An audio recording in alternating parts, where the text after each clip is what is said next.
Street Fighter 5 fans all over the world, it's the moment we've all been waiting for, the finale to see who will make it to the playoffs. That's already kind of been determined, but I'll tell you what, they're fighting for those ranks to get the best seeding possible. My name is Vicious, here with my man Saint Cola for the official English broadcast of Street Fighter League Pro-JP 2021. And again, this is the final day of regulation before we get into the nitty-gritty happening in January. That's right, the playoffs are finally coming soon. It's going to be as early as next year, right off in the beginning. And to kind of mention the dates of what you can expect for those playoffs, January 8th is where the first stream will happen for those playoffs. And again, that is going to be a pay-per-view event for some of the fans out in Japan. However, on the 15th is where everybody else gets to enjoy the free stream and when the English broadcast will be happening, as well as the grand final date going on January 29th with another LAN event, as well as February 5th for the free event.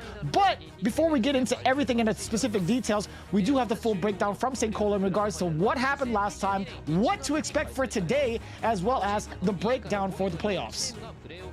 So for the playoffs, we have everything solidified. We have everything situated. 2 teams are out. The rest of 5 teams are in for the playoffs that will be happening in January. As Vicious has mentioned, they'll be fighting head-to-head to go up against a good 8 squad. And in the finale of everything, the final team will go up against Street Fighter League US plus the rest. Now, they'll be happening in February. Stay tuned for more dates on that.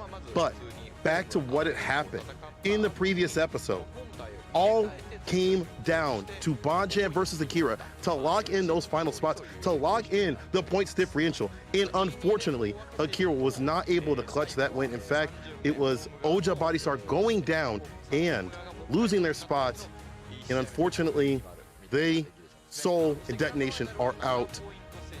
Man, oh man, was it a banger yesterday. But anyway, we still have more games to play. Yeah, and again, as we mentioned earlier, St. Cola was kind of talking about the playoffs. As we can break it down is what you could see on your screen, right? The seeding is ever so important. That's exactly what the teams who have qualified already are gunning for. They want to make sure that they try to get as many points as possible, especially for teams like Mildon Beast. Mildon Beast is the only one that's really on the docket in terms of trying to score themselves the best position possible going into the playoffs, because there's just so much on the line, right? We talked about the pricing, it being 8 million yen overall, but this is what we currently expect from what's to come in the playoffs, right? We have all of the things lined up for the scheduling, as well as what's going to be happening for the live event, right? Again, for those that are in Japan, they get early access to it for the most part. We have the full details going on soon, and we will be announcing some of the pricing involved. But as it stands right now, we still have the free stream going on January 15th for those that are expecting the English broadcast. And the playoff stream for Japan will again be on January 8th, as you can see on your screen. It'll be 3,000 yen to watch everything. Now, if you're from the States, that'll be about 30 USD approximately. It's never one-to-one, but that's just about what you could expect. That's if you want early access to it, right? If you want to watch it the day of, you want to see the matches unfold before your very eyes.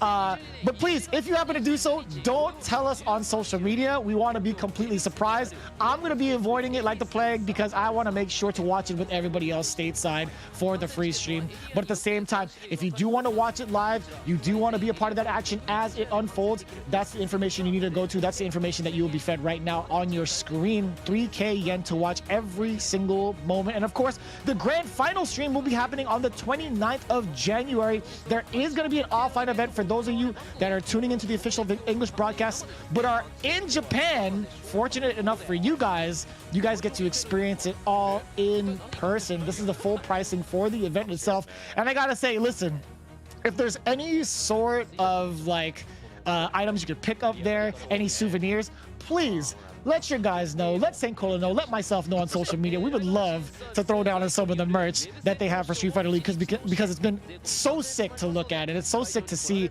what they had in store in collaboration with the league and some of the teams out here. But yeah, the physical event seats range from 3K to 6K yen. And it's going to be pretty amazing to see the first time ever actually having the league actually, yeah, outside of Capcom Cup, I feel like for the grand finale of it all, for the grand finals playoffs, that's the first time we're going to see it in a LAN event with people live. And it's going to be so much more pressure because of 8 million yen on the board, Saint. Prize and pride on the line. That split up between the 3 teams. I think it was 4.4K split up between the 4 players for first place, and it goes down. Not sure what that is in, remember, in conversion rates, because it's not, 1-to-1, but that's a lot of money to be playing for, as well as for the person at the top to move on, the team at the top, I should say, because they're a unit. They move together to move over to fight on the US. That's going to be ridiculous, but I digress. There's going to be a lot more action today. We still have some more teams, and we still have more areas to solidify in terms of where they're going to be seated in the home and away positions. Obviously, you want to be in those home positions so you can, be able to deliberate and strategize a little bit better. Once again, Luke, even though he is not on the screen just yet, wanted to mention that Luke is available for these players. Going back to what had happened in the previous day, a lot was on the line. It was very tense. It was probably one of the most intense episodes of Street Fighter League because we were waiting to see who was going to be in those final spots. And the points differential wasn't too bad for many of the teams. We saw maybe a couple points away for Team Seoul and maybe not Team Detonation, but Team Oja Body Star.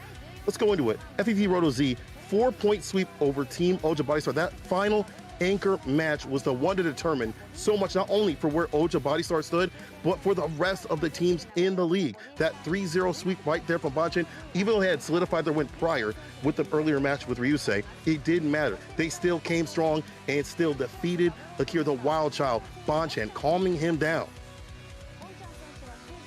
Oh no, yeah, without a doubt. I think that was the most emphatic win we've had from V6 Plus FAV Roto Z, where it mattered the most, right?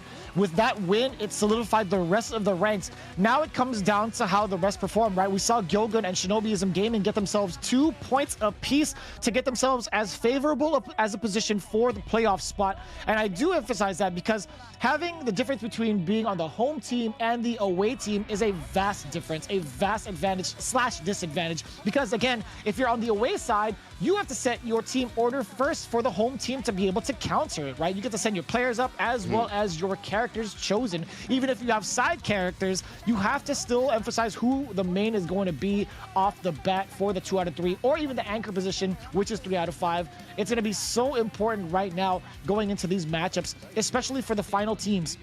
I will say mostly emphasis on Mildom Beast. As it stands right now, they are currently in 5th place. However, if they manage to get the most amount of points possible, which is 4, they can put themselves at 3rd place, which puts them against V6 Plus FAV Roto Z. Now, outside of the matchup itself, whatever the odds may be for that team, fact of the matter is, they will be on the away side. But if they happen to win that and move on to the next part of the bracket, they will have the home field advantage, which is ever so important. It may be a little convoluted, but again, as it stands right now, what you need to know and what you need to understand is Mildom Beast needs to score as many points as possible to get as big of an advantage as possible towards the long run of the playoffs.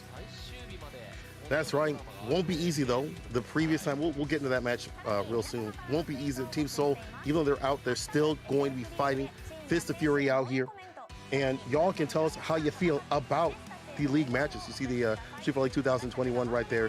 Hashtag hit us up. Let us know what you thought about this. Not only the previous episodes, but everything that's happened in the league. We can go back right here, look at Mago the God going up against Ida-san and more. Tell me your favorite moments. I always love, one of my favorite moments in general is just watching Mago win or lose his face and just having those webcams on to see their emotions, things that we kind of miss in the offline environment a little bit in here when you get to see their the reactions and things like that.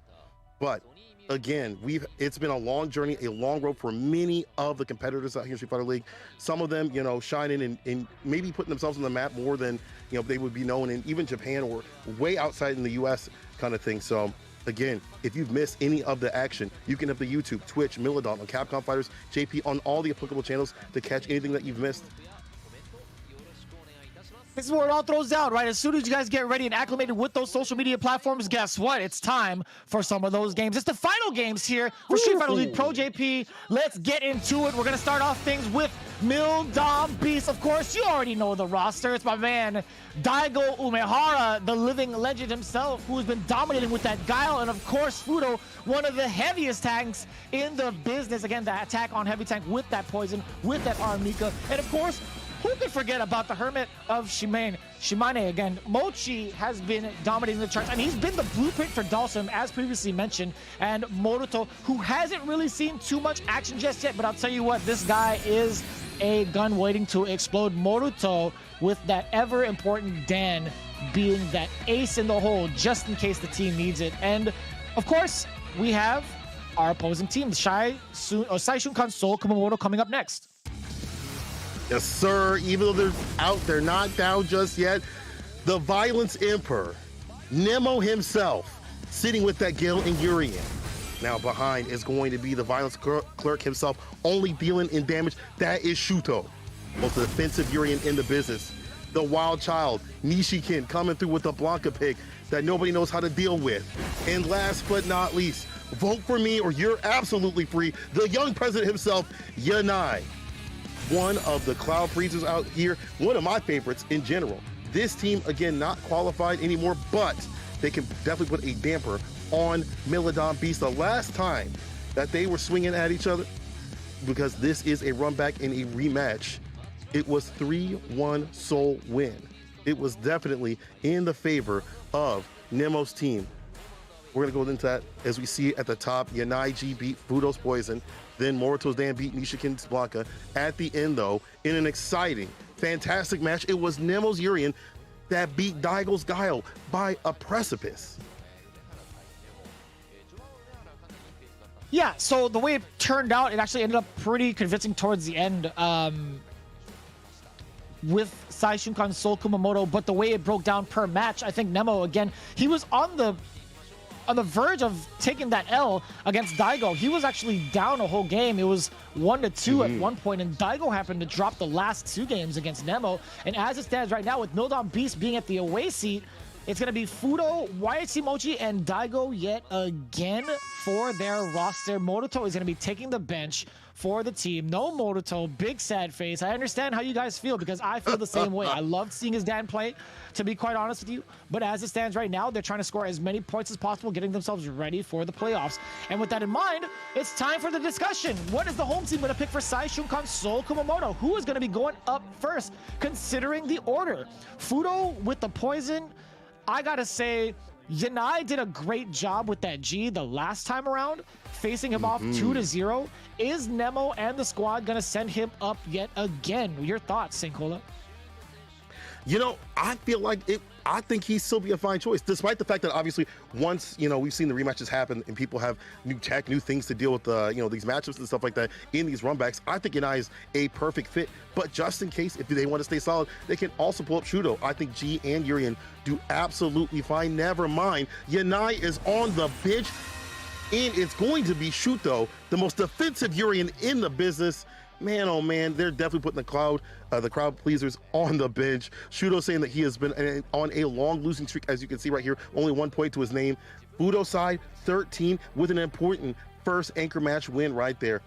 One of the twists that he had picked, but again, Shudo saying he's been on a long losing streak and he'll do everything to get that win today, everything possible.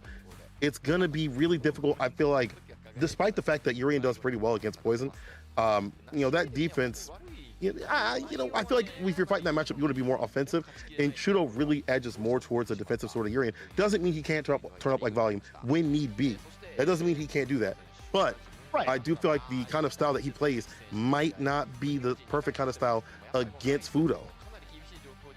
Man, do you see the amount of points he's racked up? Number 2 in the league, second place with 13 points. Look how many anchor wins he's had that has been super significant, right? 4 anchor wins and then 5 normal wins outside of that positioning. That's got to be super intimidating to go against. But I will say, again, there was a team that happened to make him falter, and it happened to be this one, right? With Yanai taking him down. But as it stands right now, they still have the most memorable moments for the players as to, either their wins or losses that have accumulated throughout the league. Which one has been the most memorable? Shudo's memorable match was his first and only one during the first episode against Tokido, which is significant, super significant. And Fudo happened to pick his match against Higuchi on episode 1 as well. And that was pretty much not too far from Higuchi's inception into Capcom Cup, if I'm not mistaken. I think that was right around the time Higuchi made it into Capcom Cup. So that's pretty important as well. I think Higuchi was playing in his prime as, or I guess like, as much as you could say so. He was on a pretty hot streak, but as it stands right now, we do have the home trivia. Again, the topic is their experience overall in the league using one Japanese character. What are we gonna see? By the way, Fudo, Gachikun, and Dogra are all tied at 13 points. So Fudo, one of the top breadwinners out here for their team. Can't wait to see what words they're going to say. Super curious to see what Shudo's gonna say, considering that he has been lacking and slacking, even in his own admission.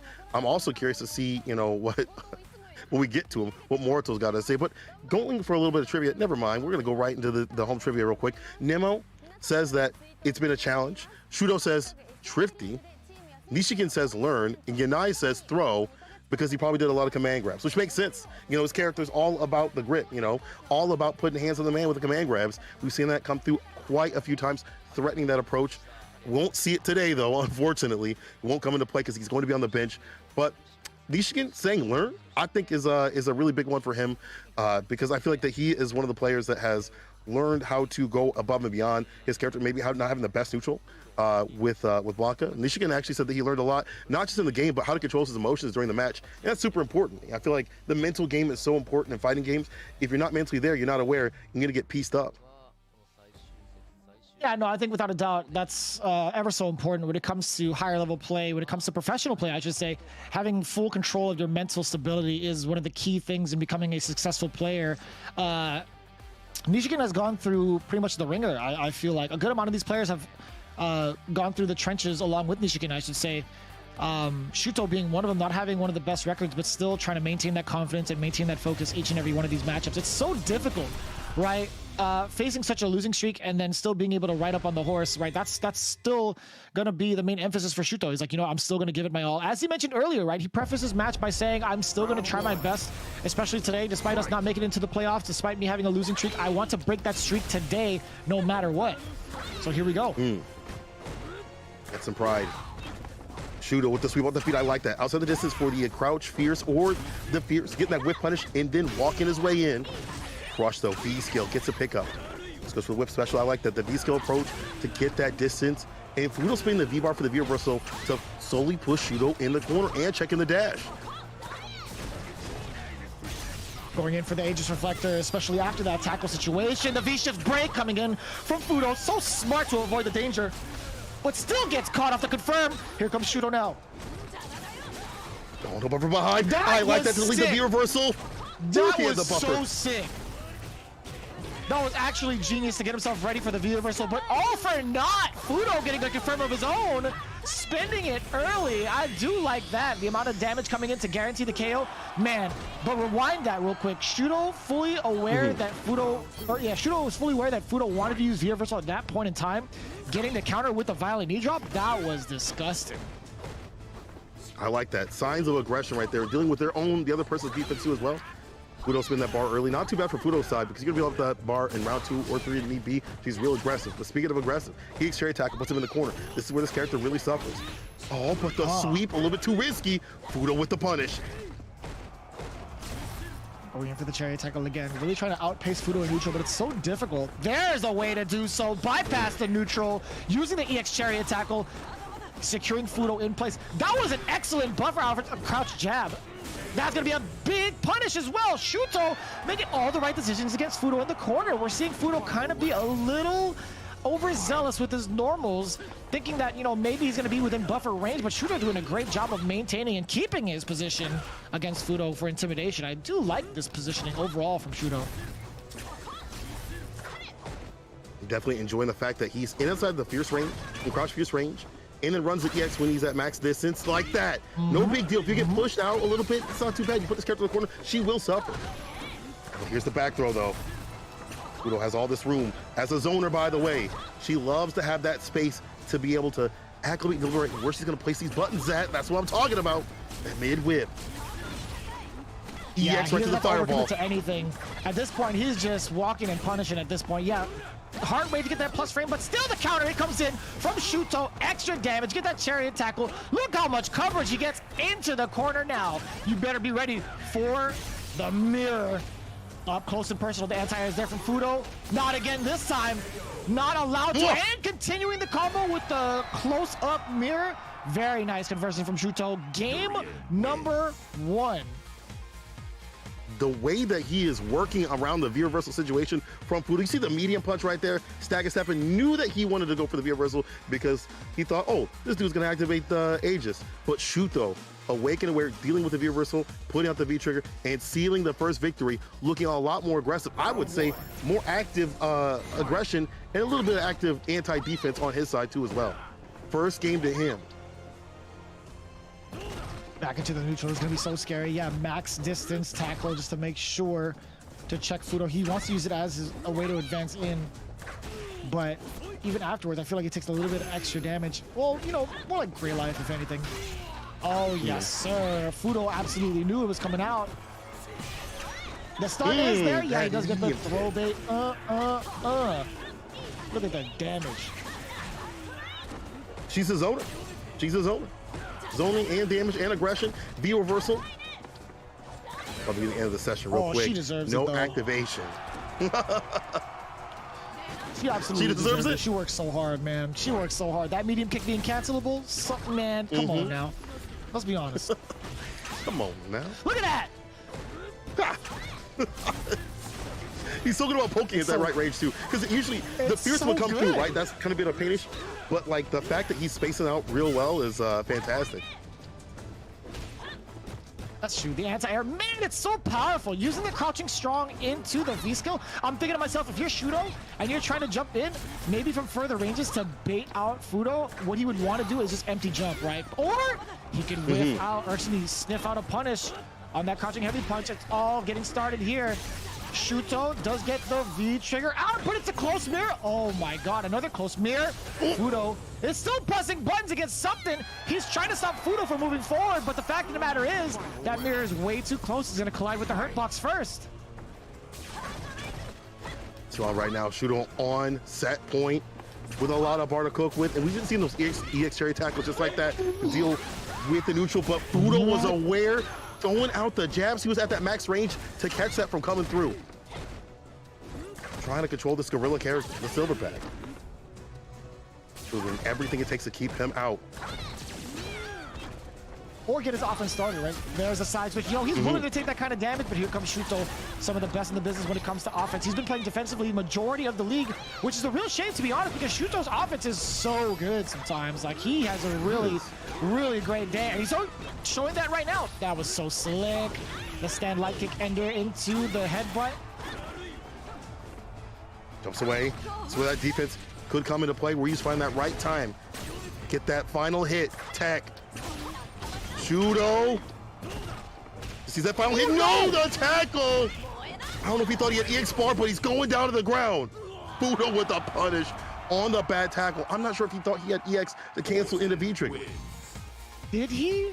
I don't know if he did. I think he had one bar by the time he blocked it, by the time Fudo blocked it, but I don't know if it was prior to that. That's really unfortunate. Shuto had, he's waking himself up a little bit, but Shuto, as it stood in that moment, he definitely had V-Trigger on deck, but the EX bar, I wasn't too sure.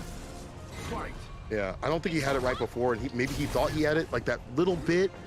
Unfortunate, those mistakes. Fudo won't let those go for free. Game point for both players. Max range on the chariot tackle. I like that Shudo backs up at that distance just to make sure that it's not too minus. You gotta be super careful for things like this. Big punish again for Fudo against the sweep. I like this range game. You know, we talked about the fireball game against Poison and how within certain ranges she's able to trade off for the better. She deals out a little bit more damage from her medium whip, but as it stands right now, Shuto wasn't too afraid of it. I think he was still able to throw out some of the metallic spheres. But yeah, Fudo just too powerful when it comes to conversions off the hit confirms. Caught the walk back. Was he a side switch? Yes, sir. Put him in the corner. Get the V reversal from Fudo to stay away. The crush and play. Had the mirror just in case. Oh my god. Shudo puts the mirror right in front. EX plus Rames V ship. Whoa! The V ship again for the break. Falls the mirror. Still alive. Oh, he didn't have power to keep himself solid. Shuto actually bet it all on a delayed tech with the crouching heavy punch. He wanted to catch Fudo pressing a delayed button or a throw tech. That's immaculate defense from Fudo. He was willing to just sit it out. Now Fudo on set point. Just capitalizing on the mistakes of Shudo. Just waiting for these right moments, right there. Finds the fears. Full conversion right there with a V skill too as well. It goes back to that mid-range game. Fudo feels real comfortable. We've been seeing the fierce and crouch fierce come through from Fudo again and again. He feels super comfortable in the neutral to swing that button out. Ooh. Here comes the Aegis confirmed. Here comes Shuto with that carry as well. Close to the critical art. May not even be a factor, to be quite honest with you. Again, sniffing out the view reversal. Plus frames after that. That's another H bar. What in the world? Are you kidding me? What an interruption from Fudo. Stand jab. Into the high heel. This guy is actually ridiculous when it comes to interruptions. What a call out from Fudo. Poison wins. The timing that he's had on defense, on offense, has broke Shudo down, and now it's Fudo moving on. What fantastic, like, just reading the room, reading the rhythm. Great play from Fudo. Shudo also, I feel like some of that also came from just Shudo swinging out the buttons that he shouldn't be doing. The crouch heavy kick sweep had been punished multiple times. He had some of the right ideas, just the execution wasn't able to come through all the way, and Fudo just stayed a lot more solid, scoring a point for his team. Man, that's got to be heavy for Shudo. It looked pretty promising for Shudo in terms of the offensive pressure that he put on earlier in the games. I mean, him getting that first game was pretty prominent and dominant, I should say, against Fudo. But as it stood afterwards, Fudo just kind of tightened up his neutral, made it less predictable in throwing out some of his longer recovery normals, and overall finding the right buttons to interrupt and finding his way out of the corner so often. You can see from the stats below 100% rating on the anti-airs, but 50% when it comes to EX bust outs, invincible reversals from the side of Shuto. 7 out of 9 anti-airs coming in from Fudo. Nothing to do with any reversal critical arts, no invincible reversals on his end, but still managed to get the W. Overall, Fudo has been super solid, one of the hardest opponents to ever face up against, but also one of the best teammates, especially if you're Mildon Beast, as he's been collecting all of the points, everybody's soul throughout the entirety of this season, netting himself, what, 14 points now? No, yeah, 14 points overall, right. Being the number 2 point earner in the league. That's going to be so impressive. But up next is going to be YHC-Mochi with that Dawson play. Shuto no longer in the equation. Neither is Yanai, as he is on the bench. Who do you think is going to be facing off next? Is it going to be Nemo or Nishikin? I think if you're Nishikin, this isn't a bad match. Like, I think it's fairly even. The scramble situations will definitely favor Nishikin because that's how the character kind of lives. Nemo calmly saying, let's just focus on the next match. And if we focus back to the next match, I feel like Nishikin would be a fine pick. I feel like Blanca, if he gets going, could pose to be a real big threat for Sim. Sim does have ways to deal with the Blanca ball. Standing fierce can, check that. But overall, in terms of the mix, once he gets going, it's going to be hard to stop that character. However, Mochi is really great about defense, as every Sim player, top player should be. Innate defense has been fantastic. So it is going to be Nishikin coming up on the deck against YHC-Mochi. We can see the points right here. Nishikin kind of making a comeback, a little bit of return of the Mac right there. Had a big anchor point win and the win before after having a few losses right behind all that. On the side, YHC-Mochi wins here, there, 5 points all around. Nishikin, just one of those players where, he shows you the strength of a character that maybe is lacking in neutral against, when you compare it to like other characters, but knows how to play the person and make up for those deficiencies of the character. Mochi has picked his favorite match, against Kawano, so that was a highlight match for Mochi. It's Itazan. And that definitely was the run back from Evo. You meant Nishikin picked his match against Itazan earlier. Is what you were saying. No, I meant Mochi. My bad. Mochi for Kawano, and then Nishikin for Itazan. My bad. Yeah, as their most memorable matches. Yeah. So the context of it is saying, you see the red highlighted area for the matches that they've had. And that highlight pretty much shows their most memorable matchups, right? Mochi, again, as Sinkola had mentioned, picking his matchup against Kawano. I thought he would pick I thought YHC-Mochi would pick his matchup against Pugera. Taking that W over him was pretty significant against, especially in a very bad matchup like that. And then Nishikin, I understand why he picked his match against Itazan. I think that was one of his first wins, if I'm not mistaken. But I'll double check that and look it up. But as it stands right now, that was a very, very close set overall. I think. Let me go take a look at from the beginning. Nishikin, let me see your win record. Technically his first W was against another Zangief player, and it was Kichu Pamu, right? Maybe YHC-Mochi felt that Kawano win was good because it was an Evo run back. So getting that revenge he'd been stewing for a while, probably get to take a swing at him. And now we're going to see the Milodon Beast trivia. Remember, these are the one-word terms for how their experience was in Street Fighter League Japan. We already saw what the previous team had said. Very curious to see what Morito might say. Even though not being able to play as much and on the bench today, just what his experience is in terms of getting a lot more visibility, especially with that character, making Dan look very powerful. So Daigo says hope, Fudo says love, Mochi says cooperate, and Morito says new. Imagine so. In relation to Morito and his experience overall with Street Fighter League, it's got to be a new experience because he is the newcomer coming into the league, right? This is his first time in this kind of environment. I feel like his breakout performance in the tryout tournament, in the 8th one, he managed to get first place with Dan, and it's his overall first appearance in the league. Prior to that, we haven't really seen him participate as much, or at least get within the top 16 of any CPT events this year.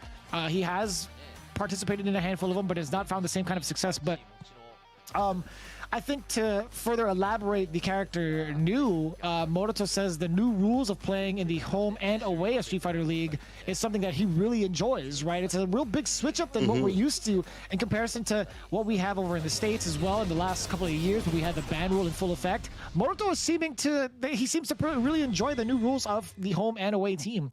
And of course, Fudo, he talked about love, and one that we want to emphasize is that he received a lot of love from the team's supporter and his son. That's extremely amazing to hear, honestly, because the dad power up and the husbando power up, the family power up in total is like it's a whole different feeling, man. Let's see who's gonna take it over Nishikin versus YHC-Mochi. This is a classic right here. This is a Street Fighter 2 classic. Not sure how it went over there, but in this iteration, in this game right here, is that V-Skill 2 going to be coming into play? Blanca does have some ways to check the float. The grounded game has got to be real tight too as well. YHC-Mochi. There's interruptions on the V-Skill from the medium. Yeah, so the V-Skill 2, the whole point of that is if Nishikin tries to punish any sort of Yoga Fire with Blanca Ball, I think it'll bounce on the way back and catch Blanca in order for YHC-Mochi to continue offense. But boom, right here, that's exactly the situation right there. Nishikin had to jump back and fall through or fall away from it because of the threat of the V-Skill 2. That's exactly why YHC-Mochi picked it specifically for this matchup. I like that. I don't like him getting mixed up though. A lot of damage on the deck. One touch. He's gone off in the corner, not worse than what's it be. And that's the end with the Blanca bite situation. Nishikin with the movement and the smooth to deal with the V-Skill fireball. You see how aware he was? He's like, okay, it's behind me. I'll jump back and stay away from that mix because one hit means damage like this. The pickup with the EX already caught up in the corner. I gotta say, man, YHC-Mochi is so creative when it comes to playing Dhalsim and knows full well what to do in those situations. Back medium punch as well. And I like how he covers the sharp angled jumps against Blanca. So smart, so consistent.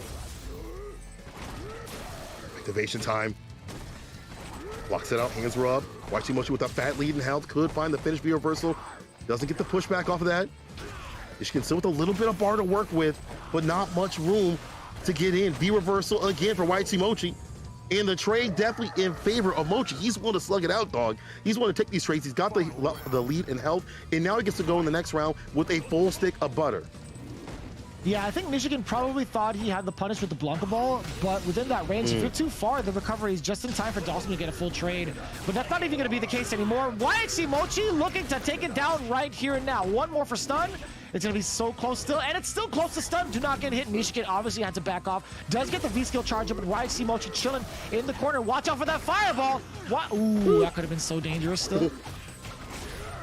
Face in front. What's up? Just a little bit. The reversal, the mix is stay away from the V reversal. That was so dirty. EX coming through. More trigger, but still bar to be used. V break gets a distance. YHC-Mochi's waiting. It checks him coming in with the EX situation again. YHC-Mochi denying these comebacks from Nishikin. That was so smart. Yeah, Nishikin used the rainbow roll to kind of bait out a longer recovery normal from YHC-Mochi and thought he had the right of way going in. But the problem is there was a stop sign via stand light kick from YHC-Mochi, catching the camera, catching him in 4K and going in with a full conversion. Yeah, I gotta say the dash is not going to be paying off against someone like YHC-Mochi, who's impeccable when it comes to stopping any sort of approach. That's something you really don't see from a lot of, a lot of sim players. It's just like being able to effectively stop a dash and have something for it, right? YHC-Mochi already getting the stun. The round's already, it just started. It just begun. You can't leave. Activation, trying to lock him down. Look at that walk back. Again, find the right situation. Exactly. Oh, you went downward? What a read! That was so slick from Nishikin, but is it gonna amount to anything? Back throw now. YHC-Mochi definitely stuck in this corner. No, I was gonna say not able to get an anti-air, but there it is, the Yoga Anvil. YHC-Mochi still able to dash up and recover for the anti-air. I'm telling you, man, he has got it calculated to the ranges, to the T. It's that innate defense, knowing where to stand, knowing how to stay away from situations before they get a lot more dangerous. We already saw him get got by the V trigger. Not this time, on set point. Economy of buttons, nice and easy being spent. That V skill getting popped up a little bit, but he's still outside the range to get hit by it. Like, look at how finite his defense is. The answer is full lockdown.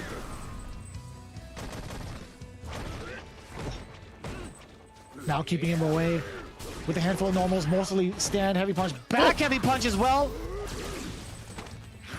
He spotted out the V reversal yet again, but Nishikin still at a huge life deficit using that V skill after the block normal.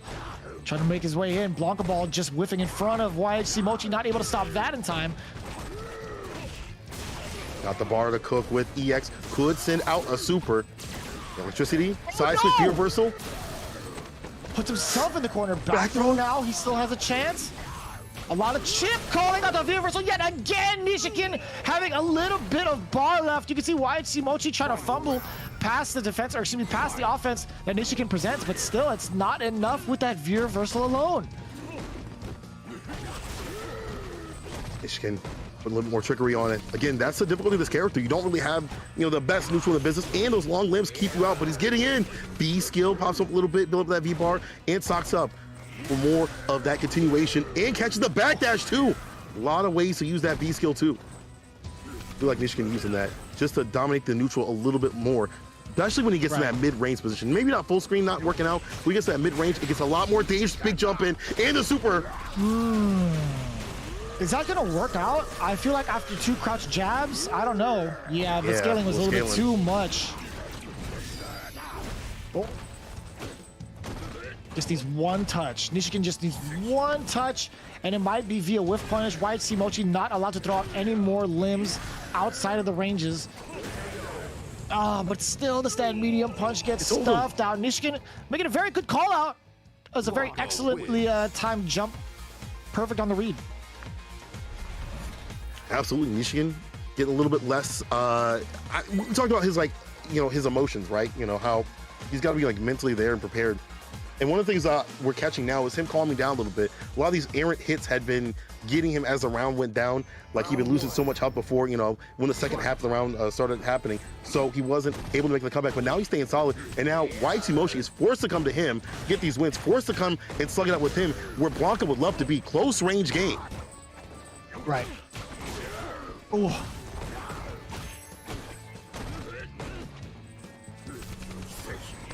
He's got charged up from both, but still Nishikin has to get his off first, punishing YHC-Mochi for his. But I will say YHC-Mochi does have his intact. His V-Skill 2 is still ready and available.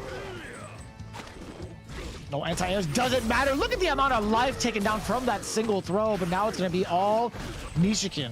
While he has V-Trigger 2 stock, YHC-Mochi has to hold everything. Is it going to be enough damage? More More than enough damage, that's for sure. With the rest of that V trigger left, that is the second instance where he's clutched it out with the final moments of V skill, or V trigger, excuse me. Also using that V skill 2 to deny the V skill 2 from YHC-Mochi. Now set point Nishikin. Checks a dash again, you may not pass. Mochi puts him in the corner, EX bust out. That distance is for the V skill, but interrupts him. Raw slide works out in the clutch attack. YHC-Mochi going back for a little more defense, but Nishikin all for the offense. Even these jab checks are fine. He goes right for the V skill cancel. Stocks up, blocks up. And again, just walking into YHC-Mochi's face with those stand medium kicks. Now on the onslaught. The assault, I should say. The onslaught, that's the word. That's what we were looking for. The V reversal as well, but still the V still coming intact. The back throw now, Nishikin is in trouble. Okay, maybe not. You know, he's playing the defense pretty well, and Nishikin pretty happy about that one. He popped off, and I thought it was going to be a whole bunch of trouble with the amount of meter that YHC-Mochi had, but Nishikin playing it nice and chill, get himself a W on the board. Fantastic play. When this began, the problem that he had talked about before, the thing that he had talked about before, the things that he had, you know, focused on before, emotions, where he was getting got by some of the anti-airs, the controlled pace from YHC-Mochi. Once he calmed down, once he pulled back a little bit and stopped letting these buttons leave, stop, you know, looking at, you know, I'm going to jump in like this a little bit too obviously, going for more of the V skill 2 punishes against YHC-Mochi's V skill, and just getting a little bit closer and putting a lot more solidity on the mixes, he found his W. Strongs up, Nishikin popping off a little bit with the looking like Blanca out here. YHC-Mochi just feeling that one. That is it did feel like it was in some parts I should say, YHC-Mochi's game to win. Man, these stats right here. No, I definitely 2 out of 3 right here. Yeah. In terms of, yeah, the invincible reversals, the EX up ball, finding the mark a couple of times, a handful of times really where it mattered. The anti-airs, you can see YHC-Mochi not really taking to the skies. We haven't seen too many drills, I'd feel like. I felt like we saw at least one, but either way, it's really tough, right, to try to anti-air something like Dawson's drill. But at the same time, you see 8 out of 12 anti-airs coming in from YHC-Mochi in various angles that Blanca could take, right? Overall, like, you know, his jump over is a very sharp angle. If you really look at it, it's pretty much like a triangle if you were to like really put it in training mode and see how his arc is. You also have like the rainbow ball and whatnot. You also have the incoming with maybe like V-trigger 2. I don't know if that really counts, but I want to say no.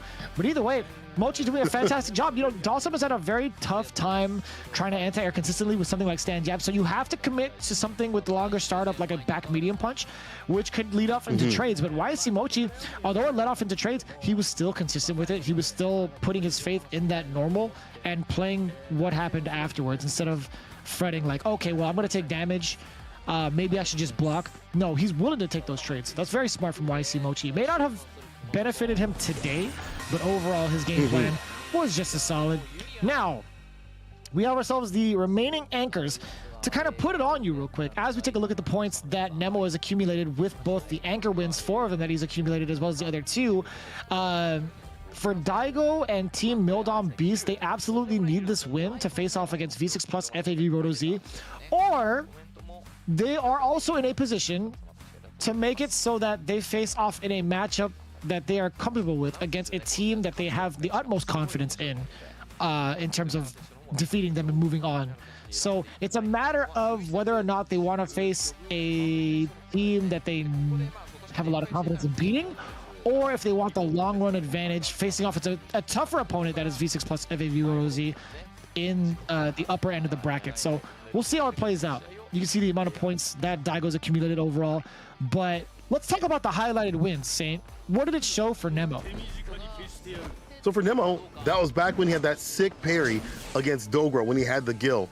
Daigo's pick, however, was against Mago. He was on the losing streak, and that was the match that broke it. Now, this match right here is the run back. We saw this sick match before. This is the remix. Now, Nemo said he is very confident in this match. He's very confident against the Gao match. He's going to have to be, because Gao deals with Urien very well. Man, it's the best of 5 versus 3. The final match against Seoul and Team Mildom Beast. Let's go. Crush off the bat, sweep off the feet for the 3-piece, get the knockdown situation. Nemo's got to play that close range game to deny the booms, and the dash up will definitely do it. Full corner position, full corner carry. You were talking about the advantages that Guile kind of has in this matchup, but as it stands, it's been pretty toe-to-toe for these players right now. The mirror coming in, that's going to be more than enough. You already know he built himself a little bit of critical art. Nemo is absolutely going to spend it. And you talked about some of the advantages that Guile has, right? Emphasizing some of that. You know, he does have the normals to outspace Nemo and Azurian, especially with something like a the back fists, or the forward fears, I should say. Something like sonic booms as well. If he's not willing to throw out normals, he has such an amazing projectile to kind of occupy that space. And Nemo, again, he's hovering in and out of those ranges and fighting off with Metallic Spear as it stands right now. He does get the V-skill charge up and then rushes on in there. The problem is Daigo is already ready for it. Look at the harassment of booms afterwards. It's like, go ahead, spin that armor. Let me see it. Do it. Okay, off the backboard though. This is a great equalizer. His V trigger. Oh, no. Does he get the forward medium? Back throw though. Nemo. Not looking too good. So that's one mirror. Probably won't get one free. Defense from Daigo. Fierce fist to face. Corner push forward medium. Tech. Nemo with the fierce again. The buffer right behind. Oh, but this guy God, not pressing a single button. Daigo with the immaculate defense just sitting there. He's just waiting. He's like, yeah, I'll take the throw. Oh no. That's really unfortunate. He neutral jumped to avoid the sonic boom. Still landed on it anyway. I don't know if the medium kick had anything to do with that. I don't know if he were to just neutral jump, he would have been fine. But I also can't tell if the neutral jump medium kick extended the hurt box behind him to land on it. Ugh. That's that control right there from Guile at all points on the screen. That's a crush, 3-piece flash kick to get that distance and going back to the zoning game, by the way. I feel like this character, as soon as I was going to say it, when it goes back to zoning, the not-allowed approach, the chariot tackles and things like that, EX Edition 2, so you have to get that V-skill stocked up. Nemo not doing that, preferring to go in, try to get that overhead situation, the beast fighting out. Here's the activation. Got to hold that throw. Reset, try to get that back throw, no go. There's the activation back throw now. Here comes Daigo. He's going to be harassing Nemo with a bunch of booms. An important tech right there from Nemo, but still the mirror being able to contest. Daigo is not going to sit still. One baby boom, and then the regular one's coming out in suit. It's going to be all Daigo for this game. And even if Nemo had sat there to block everything, best believe it was a setup for critical art, as Nemo had no V gauge left in him for any type of V reversal, nor would it have mattered because of the range that Daigo played at. So he put him in a checkmate scenario far before those 2 extra booms. And that's the thing about Daigo. I feel like out of all the Guile players and many players in Street Fighter 5, he does such a good job of saving his resources for that chip no dip situation, or for super, just to either get a lead or finish off the opponent. So you're definitely not going to see him use the EX booms unless he needs to get the knockdown situation or 1 bar and then build it up for the 3-piece. Nemo again with the aggression, but we haven't seen him be able to close things out. I feel like he falters as the match goes on. That's a beautiful whiff punish right there with the buffer right behind. V-shift break, you already know, and a perfect anti-air in preparation for the double knee drop EX style. Now the V-skill afterwards from the target combo. Daigo is harassing with a plethora of normals. The side switch from Nemo, very clever after the knockdown forward throw. Now what's going to be the situation? Nemo cannot keep Daigo locked in. He does get the throw bait against Nemo, and that's going to sweep it up. Looking at round 1 of game 2 very convincingly after that sudden burst of offense.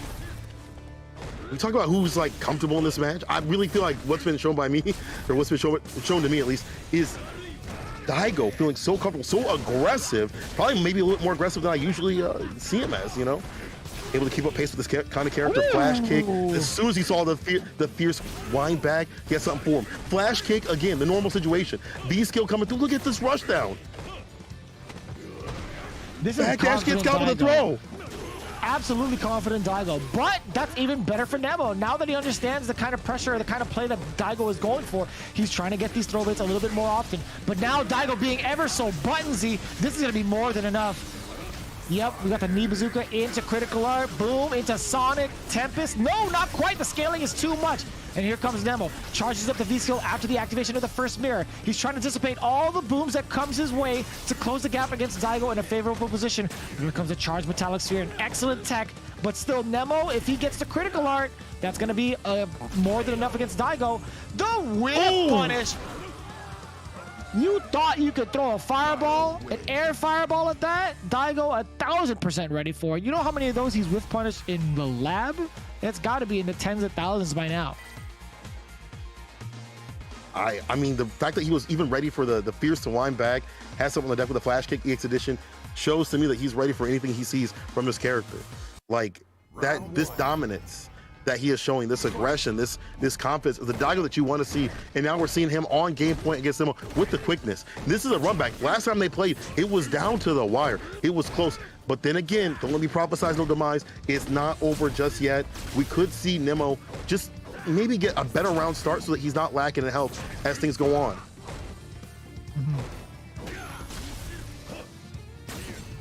Man, the slight hesitancy to walk up, and Daigo still being able to tech at that moment again, showing the discipline, and the reactions against Nemo's offense has been so stellar. Daigo just creating that space for himself. The one time he does get thrown, it's pretty impactful, but still Daigo is ever so buttonsy, just moving Nemo away from the sweet spot of getting his normals going. I'm loving this from Daigo, creating the space for himself with all the mediums. Just look at the hesitancy in Nemo in his button presses. You know, not even swing up the Fierce as much. EXE drop does come through. Maybe the patience will pay off. Has the lead and has V-Trigger on the deck. Confirm. Yes, sir. Crouch Fierce. EX. Do it to him again. Yes, sir. With the EX cherry tackle for the win. Finds the finish. The patience paid off. Sometimes you need a little bit of the stagger step to make the magic happen.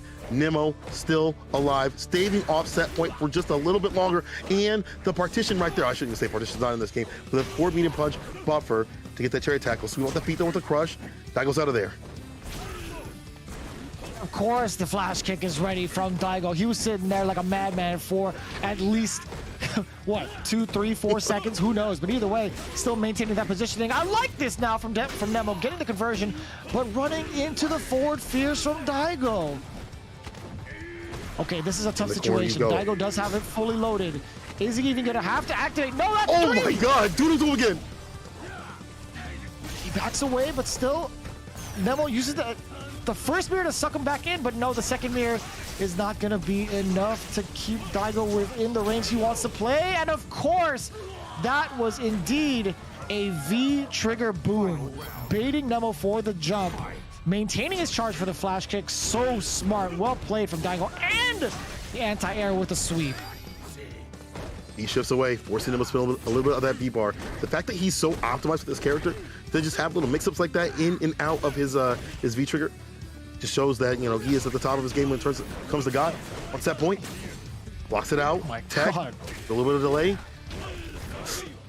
Too far out. He should have had a buff for imagine charge punching somebody with Sonic Boom within range and still getting the conversion into sweep. This guy Daigo is so optimal, yo. It's actually ridiculous. Reversal again. Getting down to that chip situation. Daigo about to go for it. Nemo running into the EX boom, and that'll do it. A 3-0 sweep from the Milodon Beast own Daigo Umihara. That was dominant. That was disgusting. But man, oh man, was that a win right there for Milodon Beast in the end. Fantastic, fantastic play all the way through. I might have spoken a little bit earlier, right? Talking about the 4 points. You know, my math is a little bit off this early in the morning. I'll tell you what, stateside, it's a little rough. But as it stands right now, they put themselves at 3rd place in the standings because of that win, netting themselves, what, 30 points, 2 below V6 Plus FAV Roto Z, and 1 above both Shinobiism Gaming and Gyogun. So what that means is, although they'll be in that upper part of the bracket, they will be on the away side yet again with all the pressure against them, especially against the FAV Roto Z team. But if they happen to conquer that team going forward into that bracket, they will have the home advantage. So that's going to be pretty scary. That's going to be pretty exciting for us. But mostly, it's going to be some damn good Street Fighter going into it. So, as it stands right now, they were in, what, 6th place for the longest time. I think a good amount of the league, Milodon was below the red line. They weren't even close to 5th place, but they slowly climbed their way into the playoffs. They snuck it right in there. And you can see how it's unfolded, right? With the team as stacked as this one, right? You have Daigo, Fudo, YHC-Mochi, Moruto. You'd be surprised. You're like, yo, I thought these guys would be way up there way earlier. But They were taking their sweet time, making sure that they get themselves acclimated to what everybody's throwing out there and slowly getting the strategies together. You can see it from the stats below. Nemo, 1 out of 3 when it comes to anti-air. Daigo not really taking to the skies as much. The headbutts not really landing as well, but just 50%, not too bad. Not letting them fly as much, so you're not going to hit as high of a number. Daigo, however, 24/7 when it comes to anti-airing. Well, I will say 7-11 instead. 63%, and of course, 100% when it comes to invincible reversals coming in from the EX flash kick. Well, that may be always open. Daigo is not. He had the defense on the deck. Great anti-airs, and also just great checks on the dashes, which, you know, is really difficult to do when you're fighting Urian. And again, controlling the situation in terms of full screen. Booms coming through. We saw the baby boomer coming through and just got Nemo unaware. And Nemo just cracking so many times. Man, if that's a Daigo that we're going to see in the playoffs, I think he's ready. I think this is a team you got to watch out for once again. As you said before, at the beginning of the league, this was one of the teams that people had for a pick. You know, had to be at their top spot free. You know, you saw Daigo, Fudo, and you saw, you know, the YHC-Mochi who had been doing work at Evo, and then, you know, Moruto, who's this fantastic new and weird pick. You thought, bam, these dudes are going to be up at top spot, but that shows the level of Street Fighter League, the quality of the players that are out here. We'll get the interview coming up here in a second. I'm very, very curious to see what Daigo has done to make something so dominant in a matchup that he had lost last time. What adjustments that he had done. Maybe also to see what Moruto's doing, because I know they put Moruto on the bench. It's possible that Moruto may come through with the loop later on. I've been seeing him practice a little bit, but Daigo is saying that he is happy and surprised to land the team in 3rd place. After that play, I am not surprised, to be honest. Not surprised at all. Same with Fudo. We'll say with the way the points turned out, it was a little surprising because of how close of a race it was towards the end. These last couple of days of the league have been very nerve-wracking, to say the least, when it came to who was going to make it between 5th and 6th place, right? Nagoya Oja Bodystar is one of those teams that have been doing so well for themselves and have one of the top point earners on their team through Dogura. They have been in the position of 2nd through 5th so consistently, and to see them shut out at the very end, barely making it, or excuse me, barely falling short with the amount of points that they had, it was a little surprising, right? But overall, the performances from Mildon Beast, it's one of those things, right, where preparation Daigo is going to be the most dangerous Daigo, and I feel like he has that kind of energy with the rest of the team. He does a fairly good job of preparing his teammates of what's to come. He knows how to do the research in terms of looking up the CFN and figuring out what to do with the team order. I think there's a very confident captain in Daigo, although he may not say much and he may be aloof at sometimes. I think he's overall one of the better captains in the league. Yeah, fantastic play right there. And y'all can, you know, check out what's going on the 9th and the 17th. I believe that there's some sort of collaboration. We're going to see what that is in a second. VTuber collaboration. Very curious to see what that is, because seen a lot of people come in the scene from various areas. You know, not only just VTubers, but things like that, but other people playing these games, Street Fighter V, having various collabs and stuff. We had saw a traveling collab previously and many more. But a little bit on Daigo, how he felt being 3rd. Daigo replied, well, he's an entertainer now. Well, he has been really entertaining on the stream, so maybe that's what he's referring to. But again, the play is still there. Daigo is still there. And he is still ready and prepared to go into the playoffs. We'll see him come through. And going back to the VTuber thing, this is a VTuber commentary contest in Japan, so the VTuber commentators are all going to be playing the Tachikawa Stage Garden on Wednesday, only for virtual YouTubers. So y'all can check that out. Virtual Music Awards 2021. That'd be pretty cool to see. You know, see how these players you know, play, and maybe if they commentate their own matches. And I don't know if you can tell who's going to play who, but you know, we'll see what it do. Yeah, that's going to be my main goal, right? I'm going to be making myself a virtual avatar eventually, become a VTuber, so I could participate in that contest. I'll be the only English-speaking person there, so you know it's me. I'm going to try to participate in that. And from you guys, I do want you guys to make sure to participate with YouTube and Mildom, wherever you may be viewing, to be sure to follow and let everybody know that Street Fighter League has been going down. Again, we have all the archives locked up for you guys, for your viewing pleasure in both Japanese and in English, whichever you prefer. But we got to get ourselves ready for the playoffs, and what better way to do so than by tuning in and reviewing the archives, everything that's been going down for these past 2 months, I believe. What, 2.5 months, I should be, to be precise. Both YouTube and Mildom have been the platform of choice, as well as Twitch, going on through Capcom Fighters Japan, as well as Capcom Fighters. You guys have been tuning into the English broadcast for so long. Again, be sure to check out everything you need to going into the playoffs. And while you can, if you are in Japan, pick up some of the peripherals and the gear going in with Street Fighter League 2021 with the hoodie, the crew neck, the long sleeve, as showed off by our hosts for each and every one of these matches.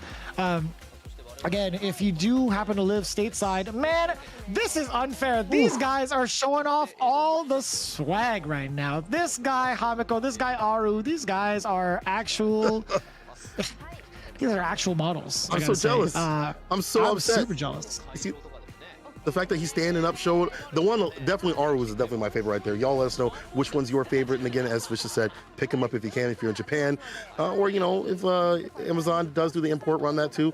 I'm definitely would love to get the one with the emblems on there. Fantastic. And also what's fantastic is Luke is out right now. Not sure what this is all about in terms of signage, but again, Luke is available Where to did you be get played. the autographs? That's Bro, hype. let me find out. Let me find out. I can get some autographs out here. The dolls right there. Oh man, that's so sick. That's actually pretty sick. A good promotion going on right now for Street Fighter V Champion Edition. It's a great time to get into the game currently with all of the characters available now, as well as a trial going on with PlayStation. That was happening a little bit too long, or not too long ago, but at the same time right now, it's a perfect time to get in because of the current balance it's in. And we do want to make sure you get yourselves ready for the playoffs with the graphic. Again, to let you guys know, it's 1st through 5th. That's what we're looking for. The first place seed will automatically move into the grand finals over the seed on the graphic on the right. But as it stands right now, we're going to have 2nd through 5th place duke it out in the beginning of January. Just to recap, the way that they've been placed is going to determine their seeding. And of course, we're going to have all of those playoffs happening in the beginning with January 8th in a pay-per-view stream. And you can see the pricing down below or on the screen as it stands. You get the live action feed on the 8th, the free stream going on the 15th. And of course, the grand finals is going to be happening on the 29th of January, and it's going to be an in-person event. If you are in Japan, you have to come through, and you can see the pricing for it on this slide as well. Between 6K, or excuse me, 3K to 6K yen, being able to participate or view it live, or the comfort of your home for via various streaming services. But if you want to catch the English restream, again, I'll break down the dates for you. It's January 15th for the first set of playoffs, and then February 5th for the free event. To emphasize again, January 8th and 29th is what you need for the actual day of the stream. But if you're trying to catch it out or catch it with us, you got to make sure to check it out on the 15th of January and the 5th of February as well. So as it stands right now, we're getting ourselves ready for the playoffs. We've established the order. And what we're going to do now is get ourselves ready for the final match of Street Fighter League in regulation play. Japan has done nothing but show us the best of the best in different variations of their characters and their matchups. No ban necessary.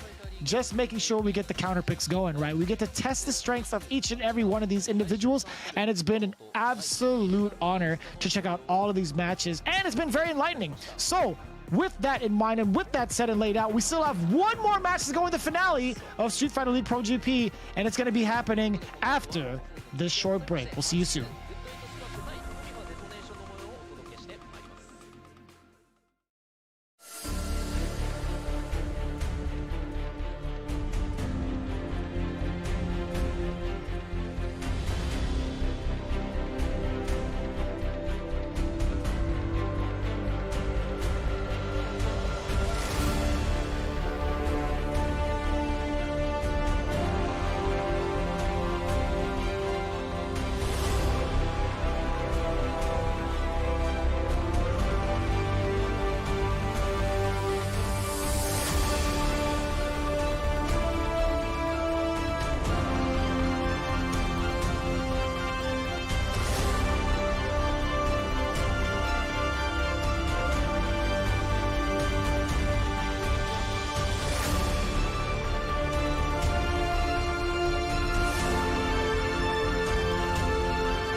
Going into the final match here in Street Fighter League Pro-JP, it's gonna be Camouflage Detonation going up against Good 8 Squad. That's right, it's gonna be a slugfest because, you know, these guys get to go as wild as they want to. What better way to start things off than with Itabashi Zangief to lead the pack for Camouflage Detonation, followed by Nauman, the incoming Sakura, who's been putting in that work with the Ken on the side. And speaking of on the side, John Takeuchi putting Rashid on the side and putting all of his focus into Cody as of late. And of course, the returning monk Tachikawa making headlines with a ton of characters, not only just with Poison, but also with Chun-Li primarily, right? I'm trying to think of myself. I don't think E Honda or Poison were the characters that Tachikawa chose overall. I think it's just been Rashid and Chun-Li, if I'm not mistaken. But let's go into the follow. Going to be an Evo winner, the next generation Koano. Man, oh man, that calling pick is super icy. Right behind is going to be the unshakable boxer himself, Pugera, with the Dempsey roll. There you go. And last but not least, it's the massive pad grappler himself, Kichipamu, on the Geef. Man, oh man, is this team ridiculous. I will tell you one thing. If we look at like the character selection, we look at like, you know, beyond the quality of the players, character selection of them is fantastic. You got a grappler, a counter character, an all-arounder, and you've got Pugera, the damage dealer right there. The top spot team, the one qualified early, well, I wouldn't say early, but towards the end of the season, beyond, and sitting in the top spot, waiting for someone to come through, waiting for their next opponent in the finale. Good 8 Squad. Yeah, Good 8 Squad hasn't suffered a loss. I feel like they've only suffered 1 L overall, but for majority of the matches up until that point where they suffered their first loss, they've had nothing but W's and draws. Hence why they're in the #1 spot, right? And they still have 1 more game left to play to get some more points for themselves if they wanted to. That's actually kind of busted, right? Having that kind of significant lead over the rest of the league, that's going to be kind of intimidating. But as it stands right now, we have the away squad through Camouflage Detonation. It's going to be Cody coming up first from good old Johnny Tack. Ida-zan coming in with, or I should say, Ida Gale coming in with Abigail. And Tachikawa with that Chun-Li pick as anchor. This is really difficult for Camouflage Detonation. They lost last time 3-1. Kawano had beat Ida-zan Gale. John T then beat Gachikun Rashid, but then in the anchor match, it was Pugera that took it down against Nauman with his Sakura pick. So now we're going to see what the home discussion is going to be. Team, you know, Good 8 Squad sitting pretty right now, being able to acclimate and say, what do we want to do for these matchups? If it would have been reversed, you know, you couldn't send up Kichipamu, things like that. You know, he might get counterpicked with Abigail. But now that they can look at the players on the other side, they can counterpick the matchups, the players, and things like that. And Gachikun is asking everyone to take more points. They're hungry. Yes. No diet. Yes. They want to be fed more. They want more on the. I like that hunger. I like that. Even though you're winning, even though you're in the lead, even though you're waiting in the wings to see who's going to take that, you know, to come up against you at the finale, they still want that W, dog. They still want that W. So looking into it, I think Good 8 Squad, the way it played out last time, 3-1, right, in the victory against Camouflage Detonation, Kawano wanted to put himself on the bench, but I think they're going to put someone else instead. But as it stands, actually, Kawano is going to be on the bench. These guys are a bunch of teasers, right? Kichipamu is actually going to be the one going first against John Takeuchi. And now this is going to be very interesting because the last time these two teams met, John Takeuchi was the only one to amass a victory in 2-1 against Gachikun's Rashid. So they're sending the madman against him first. We're going to see if Cody with the mayor of Metro City can take down the Russian grappler through Kichipamu. It would have been so sick if Kichipamu actually picked Abigail, because that would have been a lore fight. But as it stands right now, Kichipamu has one of the best records out there. 2 wins, 1 loss. Not bad at all. So one of his memorable moments, one of his memorable games has to be within these 3, right? As it stands right now, that is his memorable moment. He got his first game. That had to be what? I forgot who exactly he played against, but as it stands right now, That's going to be his only memorable game. What else can you really say about that? To be honest, Kichipamu has not really seen the light of day. He's been locked up in his cage a good amount of the time. He actually played against Mizuha. That's what it was. It was the first game of the season. It was against that Mizuha with Colleen, where Mizuha kept throwing out those sweeps. And then you see John Takeuchi with a plethora of wins himself. 9 points, a couple of anchor wins, not too bad. But his win against Fujimura is the one that he's highlighted as his most important victory. You know, I got to give credit to John T, one of the players that had went maybe lower in the tier list and really stuck it out with this character Cody pick. Obviously, he did take a little bit of a detour to the Rashid, but went back on track with Cody, put a lot of work with this character, and maybe the best Cody in the world. We'll have to see when, you know, things get a little bit offline, but John T also scored 1 point in the preseason. We're going to go in the home trivia again. It is that one word, that one character to describe their experience in Street Fighter League Japan. I'm curious really to see Kichipamu's hip-hop being real. I want to see what Kichipamu will be saying out here because, again, he hadn't had a chance to shine. He's first on the deck, and that's going to be a Geef versus Cody matchup. I wonder how prepared anybody is for Zangief. You know, obviously you fight Ida-san, stuff like that, you practice with him, but Kichipamu plays so different. He's more like more read space, I would say, than many the other Geef players. But as you said before, too, you know, he can pick the Abigail if need be, if things go south. So that could be a factor in these matchups. John T, though, one of the Cody pick, is adept with V-Trigger 1, V-Trigger 2, whole system of the characters. And in the trivia, Gachun says his one word is responsibility. Kichipamu says reflections. Kawano says pressure. And Pugera says end. That's dark. He said end. I'd imagine he picked that character just because it is the finality of the season and he wants to make sure to end it with a bang. I want to see what the actual reasoning is behind the Japanese characters for these players and how they picked it and what they really mean for their experience over here in the league. But as it stands right now, for Gachikun, when it comes to his word responsibility, he says this is his first time being a leader for a team tournament and he felt the pressure. So that's why it led to him picking the word responsibility, because that's pretty much how his experience was overall. He wanted to, or he had to pretty much show up for the team as the leader and set a perfect example, as well as try to guide the team discussion in terms of finding the strategies against all of these other teams, right? And when asked to elaborate for Pugera, again, he picked the word and character, I should say, end. In English, the Japanese character means final. And that's the only thing he really had to say about it. I think, overall, he's just looking for his results towards the end. That's the only way I can really decipher it, to be honest with you. And it's so funny because of the answers that Pugera has given.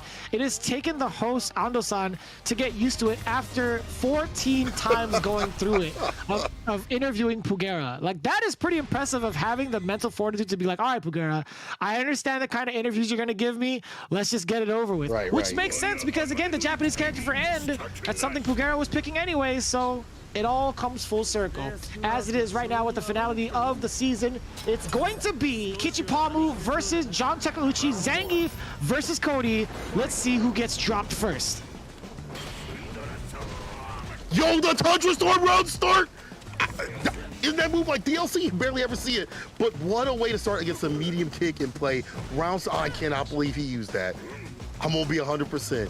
Kichipamu been warming that bench for a little bit too long, so I'm going to use every tool of the character at the ready. You got to stay steady. This is John T making waves with the Cody pick, but not right now.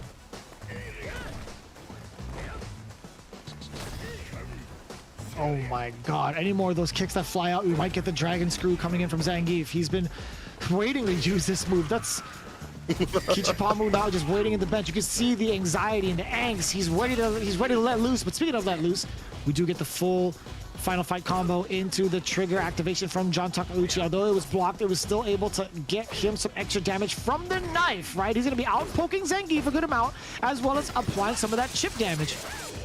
Good reaction. I do like that. I couldn't tell if that was a buffer or a confirm against the V skill. I like him using this V-trigger to eat through the flex, but not able to get too much of a lead. A lot of good defense here from Kichipamu. Swing out the medium, trying to charge with the fierce, trying to find a crush. Time is winding down. After that explosive round start, things have just crawled. Slow to a crawl. Medium punch right there. Nice and easy. Kiichi Palmu swept off the feet with a crush. Heavy kick. Anti right there with this lariat. Back throw. Kiichi Palmu's came to win. Stays away. That's definitely going to be his victory. Yeah, the back throw to seal it. Kiichi Palmu says, y'all should have put me up a little bit sooner. But I'm still going to make the magic happen regardless. I like this play coming in from Kiichi Palmu, still being the wall that he is, slowly inching towards John Takeuchi. The counter hit into the critical art. A nice, beautiful link to spend that for early damage. I do like that play from John Takeuchi. Now he gets to build up all the meter in the world again. A V-shift, getting himself out of the way. The ambiguous cross-up. John T going for a lot more sweeps instead of the medium kicks. Now as soon as I say that, he starts going for it. But he's going for these sweeps to disallow that medium kick pressure that he was putting on the board. Switch up with something different than behind the crushing medium punch, but still putting up the right kinds of buttons. And maybe also dealing with the priority system with the medium kick or medium punch that's been coming through from this character with a chase down of the EX. This is what we're talking about. This man's about the reads, but reads come right back. John T, just like that, the neutral jump. Final round. He deliberately waited for that V-shift. My man Kiichi Palmu is a jerk. He was just waiting. He was like, yeah, I know what you're gonna do. I want to see you do it. And then John Takeuchi firing right back is like, I also know what you want to do. You want to grapple me? I'm a neutral jump out of here. Layers upon layers. John T threatening with the medium kick and the sweep, but careful. There's a punch right there on the block. And now the fierce too as well. Patience. The explosion. D-skill. This is activation, and this is good. We saw it before. Cuts through the flex. And still applying that pressure with that V-trigger. Again, being able to outrange majority of the opponents that he faces off against. That knife just adds so much pressure for Cody. And there we go, the activation off of that stray hit. He tried to throw a knife against the Cyclone. Come on now. Don't work like that. T still in the lead, though. You have to see a lot of good reads from Kiichi Palmu to make this victory happen. But John T not giving too much to him. Not at all. With 30 seconds left on the clock, that was so slick. He absorbed the first part of the EX Zog and then punished with the EX SPD. This guy is a mad man. Kiichi Palmu unleashed, planting trees near the Forbidden Temple. This guy is trying to make the earth heal itself again with his performance. This guy, Kiichi Palmu, is looking so well-rounded with the Zangief play. He is a master of neutral. He's a master of reads in the way he applies it. It's so refreshing to watch. You know, Yeet planting trees out here, planting people too. Nature is healing. Round one. And it's just understanding that if I get in, I get that win. That's a grappler mindset, grappler mentality right here. If I walk you down, I'll make you look like a clown. I got all the bar to use, get these damage points going, make the right reads. I can get the victory. One game on the board. Let's see what John T be doing. I'm not sure if V-Trigger 1 is working out too much. We see him outrange Kiichi Palmu, but the defense for Kiichi Palmu has been so solid that it doesn't get used too much in terms of, like, you know, pumping out a ton of damage that we usually see from Cody. Oh. Trying to outpace John Takeuchi. Kiichi Palmu still gets swept up a little bit from John Takeuchi's normals. Does find the counter hit and also going in for the ruffian kicks earlier, but now it's going to be back to this neutral positioning. John Takeuchi finding the right normals to place at the right time. Crouching medium punch is going to be majority of the tool used, or majority of the normals used going into it, but the medium kick slowly also picking apart Kiichi Palmu's neutral. Walking to the corner, it's not where you want to be. V-reversal, get some distance. John getting checked on that dash. Activation, meaty style. V-skill, but still in the corner. We saw this. Make the right reads. You make the magic happen. V-reversal blocked. Heavy kick. Caught him from leaving. And he's in with the super, but the neutral jump from John T. Honestly thought he had him. Round two. I feel like that's something to really be aware of, that forward medium kick. I don't think a lot of players fall for it as much when it does, it's more surprising than ever because, you know, that's been a valid tactic since the beginning of time. But John Takeuchi, absolutely ready for it. Going up to deal with the flex this time, a little more aggressive round start with it. One of the EX trying to put that on the table, but the V reversal gets the distance and denies the plus frame situation. John T hasn't been able to use his arc that much because of the flex being implemented and the flex also catching this bad convert. Oh, the bad spike counter save. hit does get the conversion now. V shifts out of there, gets a jump in. Kichipamu slowly making his way towards John Takeuchi with a slight deficit. John Takeuchi is going to be the one that has to reclaim his life back. He does have trigger to make it happen, but he needs to find the opening. It's like it's winding down. This is how Geef players, this is like really beneficial for Geef players or any grappling players right here. The lead and help, a lot of resources got to come to him to get that win. That's anybody, really. Anybody who has resources and a life lead, that's going to benefit every character, no matter what archetype. You're kind of right. Like, come to me. Absolutely right. Oh, you're approaching me? Which helps every so often for Kichipamu. Stop, you know, maybe a soft approach if it comes through in the corner feeling fine. This is A-OK in the jab in play. Kichipamu on set point, picking John T apart.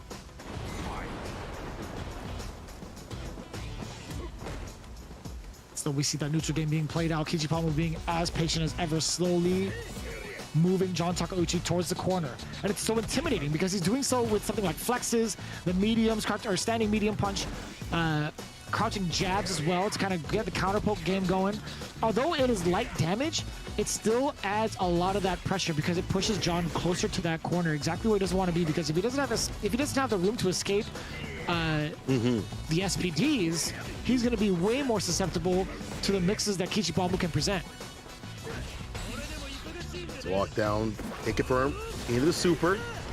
All right, gets the lead. John T now forcing a little bit more of an advancement from Kichipamu. But careful, a lot of bar at the bottom. Canceling out fireballs because of the V trigger. The dash up gets got with a crush up ruffian. Too far out, but still also could have been so dangerous. John Takeuchi saved by the normal 2 times over.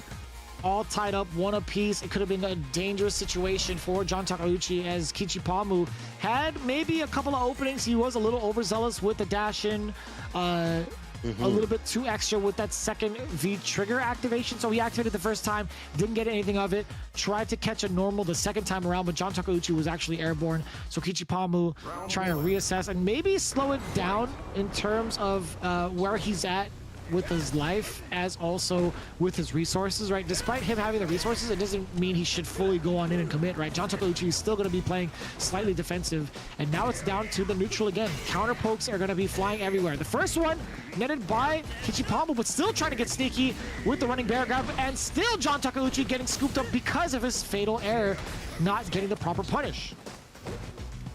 For the back dash, cancel after the flex, activation, V reversal immediately to deny the plus frames. But we see what happens. Oh, I like that cancel in between that string. Interrupt any of the knife switches that could come through.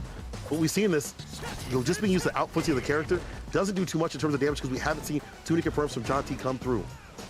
It's almost just both the players poking each other out. However, the damage, the blowouts have been coming from Kichipamu, who checks a dash, walking him down to the corner. Oh. Fierce. This is looking real bad for John T. Goes in for more aggression. Up ruffian for the corner carry. This is so scary for John Takeuchi because he has to be the one playing offense where Kichipamu has been doing such a great job. We talked about his counter poke game earlier, right? He gets to do so liberally with that standing medium punch as well as the crouching jab, right? Those are 2 normals that are perfect for round enders and slowly dwindling down the life of your opposition. Kichipamu has done so much of that throughout the entirety of these games that it's so hard for John Takeuchi to counter poke because of the fact that they're so quick. It's so hard to whiff punish, and it's so hard to really catch in this certain range. I mean, not even just, you know, enders, also just the entire round. He sets up shop for the Fierce to come through. Here's a confirmed into super again, but John T spinning the bar early, gets the lead, but it's not the biggest lead. You know that Geef can definitely make that return over C, try to get the dash this time. Didn't commit to anything. But again, as you had pointed out, the mediums coming through and the lights, just presenting a problem, and the push to the corner and setting up shot for other buttons and the flex when he feels antsy. It's still looking like it's in favor of Kichipamo despite the life. I think with how much emphasis was been on the ground game, I might sense Kichipamo going in with a critical art off of a jump. It's got to be soon, but it might even have to be after this V-trigger activation. The V-reversal on point there from John Takeuchi. Very smart choice to move Kichipamo back into the corner and make him work his way back against the life lead. So again, John Takeuchi using the most of his estate to drag Kichipamo on. Yes, the counter poke's coming in little by little from John. He's slowly trying to take it down with 23 seconds left, not even trying to whiff punish. Another counter poke, standing medium punch, catching Kichipamo, move forward, but Kichipamo is still not deterred. The critical art is going to be coming, a whiff punish first, coming good from the SPD. He's one more away. The jump might happen. That flex could have been so dangerous for John Takeuchi, and still running away. You can see the disdain and anguish coming in from Kichipamo. He really wanted that critical art. You could tell from the look on his face. Only one thing, it's disgusting. Critical art finish would have definitely sealed it. And if not, put him in the okay situation. Now final game, final round. John T giving him a taste of his own medicine with the lane play. But we've seen what happens if you make one mistake and the casino gets going. The house always wins, baby. Big jump in. Laureate puts him down to the ground to dash in. John T caught up in the corner once again, has to run the V-reversal to get the distance off the Fierce. The Tundra Storm, not too solid right now. John T with the anti-air. Again, the control you have to have with this character against this matchup against Kichipamo, who has been unleashed, has to be damn near perfect. Don't give him a limb. He will grip that up. Oh, but hold on now. I do like that from John Takeuchi, the buffer coming through, getting the full critical art. Now he has so much more to play with. He has so much room. He has the time. He has the counter pokes. Kichipamo is in trouble. The dragon screw comes in. Down to the corner. That's CA on the deck. No. Too far out. The extension, but the challenge right here for John T. Up Ruffy in one touch. Oh my the God, dash shot super. He wasn't ready for it at all. He wasn't ready. He's gonna put him in the dirt, and it's gonna be enough. 2 games to 1 against John Takeuchi. He wasn't ready for the dash up, exactly as Kichipamo had predicted. He forced him to focus on the ground game so much that he forgot about the dash. He was so focused on every single normal that he's been counter poking with and just went on in. He saw the green light. He put the pedal to the metal and put John Takeuchi's face in the dirt. Kichipamo unleashed. Showing the strength of the mental stack that he puts on you. You're so worried, as you pointed out, the medium punch, the lights and things like that, the fierce, and then even try to come through, he's got the flex too. He stops you with that defense. Then that sets up for the dash, and didn't always work, but at the end, in the critical moment, found the finish, the CA, and we're seeing Kichipamo take it over John T. I just looking back, I wonder if V-Trigger 2 would have done a little bit better, but as it stands, we look at the anti-airs. 3 out of 5 from Kichipamo, 3 out of 3 from John T. Not bad in denying the aerial approach, but it wasn't enough. It just wasn't enough. I feel like the Tundra Storm also coming through was a big deterrent against the media kick. Didn't always happen, but it was enough to be like, you can't always use this button, especially early in these matches. Fantastic play from Kichipamo. Just ridiculous with the Zangief. Yeah, it's one of those moments where, you know, Kichipamo was banking on. He is pretty much explosive when it comes to that critical art, and critical art only, I would say. There are certain instances where he does get a couple of gambles off of the EX SPDs and gets himself going via the roulette situation. Really, it's either red or black. But right now, Kichipamo, again, doing a great job of playing the long game, of forcing John Takeuchi to pay so much focus and attention to the normals he was presenting in neutral and the counterpoke game. But I'd imagine, again, John Takeuchi not ready for the dash as an option into critical art. I'd imagine he tried to whiff punish in time, or at least punish the dash in time, which ended up being his demise, right?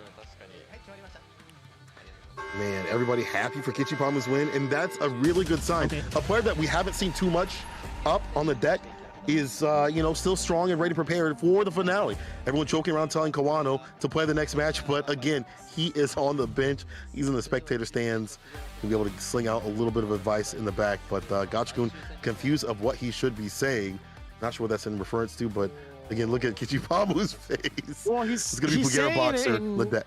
in a way that he's kind of joking around, right? You talked about it earlier, like telling Kawano to play the next match, but he doesn't really know how to really go about that. I mean, again, as it stands right now, they don't really need to fight for all these points. They're already in first place, so Gachikun is just kind of at a loss for words. He's like, you know what, just go in, guys. Just go in and have fun. Do whatever you want. I mean, Pugera's been having fun. Check it. Pugera says, yes, that's the end. Come up with that box situation. 12 points. A lot of anchor matches. And that critical win was the one that he picked against Sokido and took the victory right there. Super sick Balrog. Probably the best Balrog in the business, at least in Japan. Definitely doing the duty out here. And Itazan picking his win with 3 points overall. But his win that he had picked was Sako. Or his person that he had picked was Sako, and that he got that victory. But man, Pugera. This dude, despite what happens, despite being hard to interview, he's also hard to play against. Some of the best anti-airs in the business with the uppers.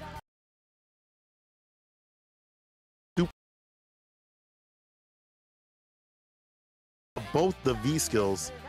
Itazan, no small threat out here. You know, still able.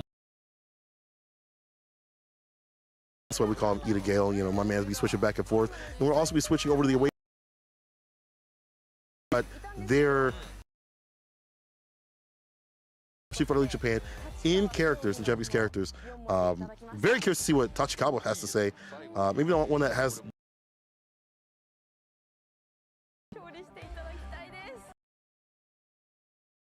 Thumbs up to Tachikawa.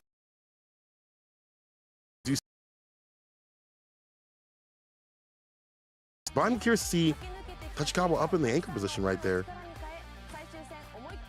Yeah, so talking about the next couple of matches, right? Itabashi and Tachikawa.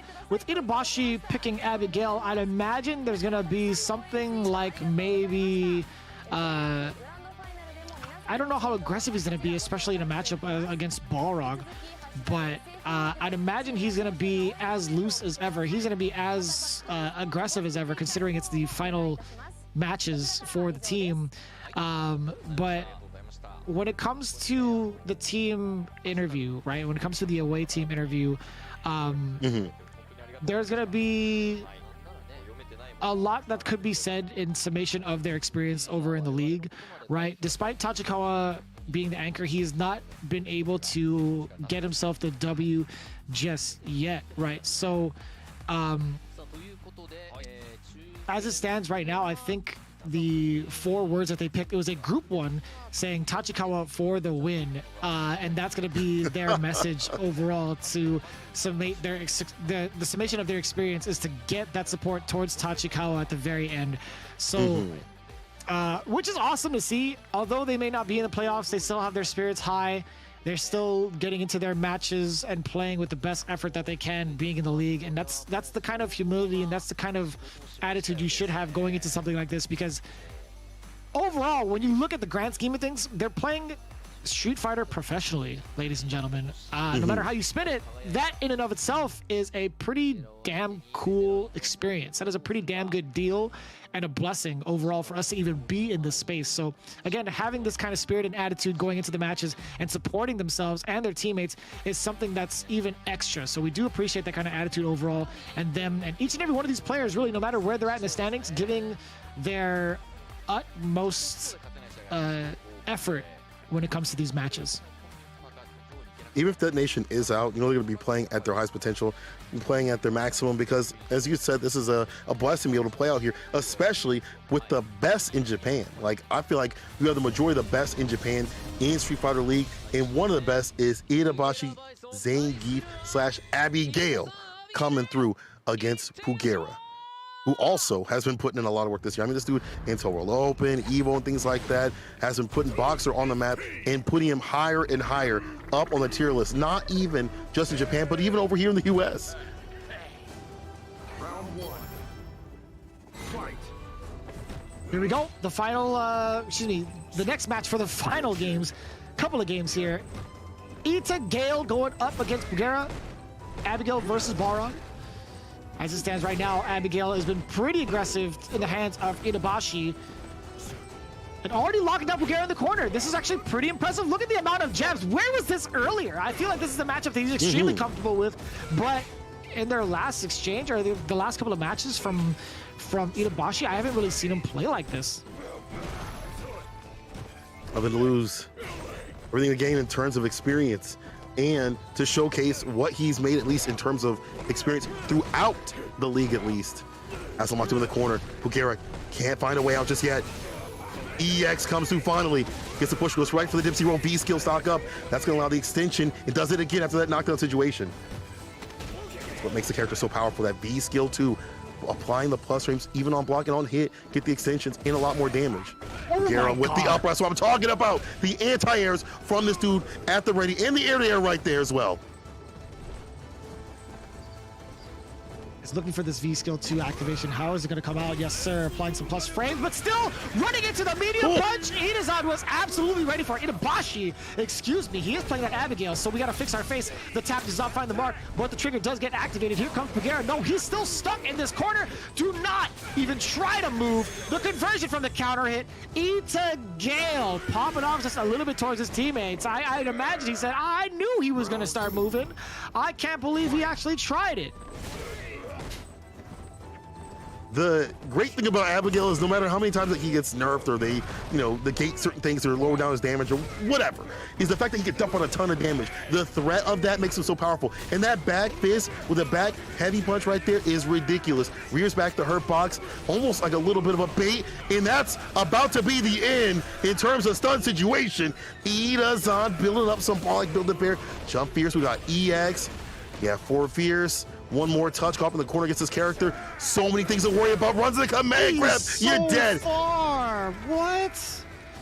He was so far away. That was 2 crouching light kicks, a slight step forward into the command grab. Are you kidding me? Itazan or Itagale looking as powerful as ever. The most pumped up he's been, I feel like, in the league. This is the kind of play that we were waiting for. This is what I wanted to see from Itagale out the gate. I wanted to see, I got to check and see his stats overall. How many times he's played Zangief over how many times he's played Abigail. But I guess it has to be matchup specific, right? But as it stands right now, he's looking so dominant. The whiff punish is there against Pugera.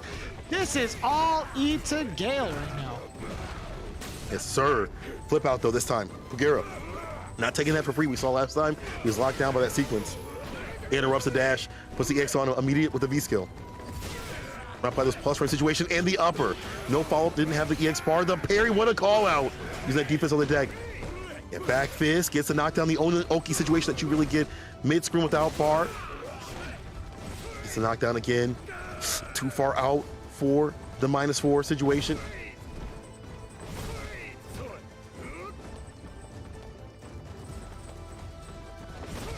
Oh. Yeah, Pugera trying his damnedest to get himself out of the corner. Does try to get himself out of the positioning with some of the dash punches, but still, Itagale is so hard to press against. He's been forcing Pugera into this corner, whether it's the left or the right one, so often that it's been not really a change of pace. Oh my God, let me fix my face for a quick second. Are you kidding me? Even Itabashi had a smile on his face like, damn, all right, that's how you feel today? That was, it's pretty sneaky. Bro, that caught me off guard. The tap to come through to deal with those jabs. What way to deal with the, the pestering that was coming. There's the jump in though. It is on Itagale, not phased at all. EX Abigail punch into the corner. He'll stagger step in the medium, but that was a little bit too obvious on the command grab. Dipsy roll again for the plus frame situation. Let's see if Pugera can use this bar. Too far out for the upper, the neutral jump. Itagale was so smart about that. Is it going to be enough here? And the command grab, of course it was coming. I gotta say, that was so smart from Itagale, using Pugera's reactions against him. Everything he learned in that neutral and trying to anti-air with the screw upper, it was used against him in that very moment. Very smart neutral jump from Itagale. Now on set point. This is what we wanted to see before. This is the Itagale that we wanted to see come through earlier. No better time than the present though. Walking down with the jabs once again. We saw what had happened with Pugera with the tap. I wonder if he'll spend the economy in a different sort of way to interrupt just in case it comes into play. Too far for the EX. I like that punish, just a slight one. Isn't able to get a knockdown though. Needs to find a way out of this corner. We saw what happened. Gale puts you in the corner. Looking long. The best thing about the tap is that it doesn't really spend any sort of resources, right? He's just going to be holding it the entire time. I would imagine he's still holding it because we haven't seen a single heavy normal put out from Pugera. Not even for like V-trigger. So yeah, from what it looks like, Pugera is more than willing to spend every other normal and some of these dash punches after the V-skill 2 to charge up, but this is going to be kind of tough as Pugera was not able to find the mark with that V-trigger 2, but it doesn't matter. Or V-skill 2 into trigger now. It's going to be all Pugera for game number 2. And a lot of that was the MVP from, or excuse me, a lot of that came from the V-skill 2, which was the MVP of that specific round, right? He found the mark more often than not, got himself the recharge, and by the time Itabashi was able to do something after a block, it was a little bit too late because of the amount of life and pressure already put on the table. And not even faltering for any of the, or going for any of the uppers. Saw that with last time, saw what had happened. He's fine with playing the grounded game with the V-skill 2, or fading away, V-skill 2 in play, on block, back it up a little bit. Yidazan got to figure out a way to deal with that or stay a little bit closer. Those situations don't happen. Easier said than done when 1-to-1 in terms of games. Yidazan with the pokes back and forth light. And the light punch and the crouching medium punch too as well. Good economy of buttons. But same for Pugera. It's being punished, yes sir. The amount of aggression that came in from Itazan early on in the game is completely thwarted in these instances. Pugera has just been running amok all over Itabashi. What's gonna happen now? We have one more touch. It's gonna be instant air. It absolutely is against Itabashi. Why not go for that option? The V skill 2 definitely posing a big threat. Well spaced on the -4 situation with the dash punch. And he's fine to back up these situations. There's nothing really that Yidazan can do. Like the dash from his character isn't so good. You've got to find the right way to get the knockdown. So that's why we see the back fist coming through to get the knockdown situation. Too far out for the jump in. That's gonna be a punch from the target combo. Oki run the EX command grab. So close. Ooh. Corner push. EX dash punch gets himself out of the corner, does charge himself on V-skill 2, but Itabashi still has so much life ahead of Pugera. Does find a mark yet again and still trying to outspace Itazan. This is going to be kind of dangerous. How is he safely going to get that V-skill 2? Will he even go for it, or will he rely on these dash punches? But no, Itabashi praying that he would. He was wishing that Pugera would let the dash punch rip, and he gets the appropriate read and the drive-in. This guy is looking to solidify a point for the team. Looking like a lumberjack. What a call out on the parry though. Didn't have the right time. Itazan took that off the tail for a little bit, put it on, but didn't find the right time to implement it. Game to game, round to round. See what's going down. Backed up for the V-skill. That's the problem. You can't stay out too far. You're allowing him to get that valuable resource of plus frames, plus extra damage on the deck that's been such a big threat. Gets a counter hit and the Abigail punch. Push to the corner with the command grab dash up. Oh. I love it. Yeah, the screw upper coming in from Pugera now does get all the damage because of that EX dash punch and applying even more damage with more EXs, but here comes Itabashi. That car, V-shift chase, had the armor, and that'll do it. What a smart guy right here. Itazan, Gale coming through to delete the V-shift and play runs the EX, slathered and lathered with that armor state. Man. What a call out too against the V-reversal. So smart from Itabashi. That was so much aggression from the Abigail punches, from the activation afterwards. We already knew it was going to spell trouble for Pugera, and despite his best efforts of trying to stay alive via defense, Itabashi just having the overall reads and reactions to stop the V-shift break dead in its tracks. All tied up, one apiece. It's going to be up to Tachikawa. Will the efforts of his teammate and their support be enough for Tachikawa to get their first win? We'll see how it plays out. But as it stands right now, we're going to take a look at the stats between Itabashi and Pugera and how it all played out. 6 out of 9, 66%. A great number when it comes to anti-air. Very consistent against someone like Itabashi. And of course, the invincible reversals not really going to be in play for someone like Balrog unless it's a reversal critical art. However, let's take a look at the donuts going down below from Itabashi's side, right? Although he got 2 Ws, he took down Pugera convincingly. There was not one anti-air because of the fact that Pugera kept it on the ground, and there wasn't any sort of invincible reversal spent from the side of Itabashi Abigail. This man has been playing rock solid against someone who is very well grounded. And it's so impressive to see that kind of play, right? Itabashi, one of the best to ever do it when it comes to grapplers, because he still finds a way to make it work regardless of the level. I think, that's a statement in and of itself. Fantastic play, using, not having the reversals of the, the other characters might typically have 3-frame DP and stuff like that. Use the parry, use the EX armor run right there to delete the V-shift in many other forms, showing that Good 8 squad is not invulnerable. They don't have God mode on. They can bleed. No game shark here. So, down to the wire, Tachikawa, the team's rooting for him, cheering for his victory, hoping that he can finally get a win on this final game of Street Fighter League qualifications. It's going to be Gachikun Rishi coming up next on the deck. What a difficult match you got to come up against. You got to come up against a team captain of Good 8 squad to get your last chance at a win in the league. That's going to be real hard. That is it's a tall order. No, without a doubt. I think this matchup is overall pretty tough for Chun-Li. I think, she can outspace, I should say, Rashid in certain instances in neutral, but there's so many ways that Rashid can counterpoke Chun-Li as well. That leads into fat damage, leads into hefty corner carry. But as it stands right now, one of the top point earners in the league with 13 points in second place. You could see the emphasis right there on his 6th win as the anchor. And that was, we'll get that information out later as to who that significant was against. It was against Tokido. Okay, cool. Very interesting to note that his matchup that he chose, his most significant one, was against Tokido. And as it stands right now, with Tachikawa, he has not been able to get a W just yet, but he's still able to highlight one of his most memorable matches.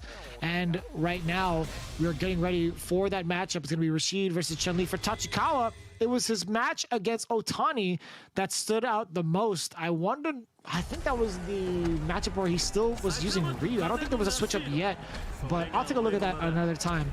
As it stands right now, it's Tachikawa facing off against the anchor, and it's going to be a tall order. Okay, so Tachikawa picked Otani, and that was actually the time Otani used Akuma. So, yeah, that had to be pretty significant. This is also significant right here, remember, to Tachikawa.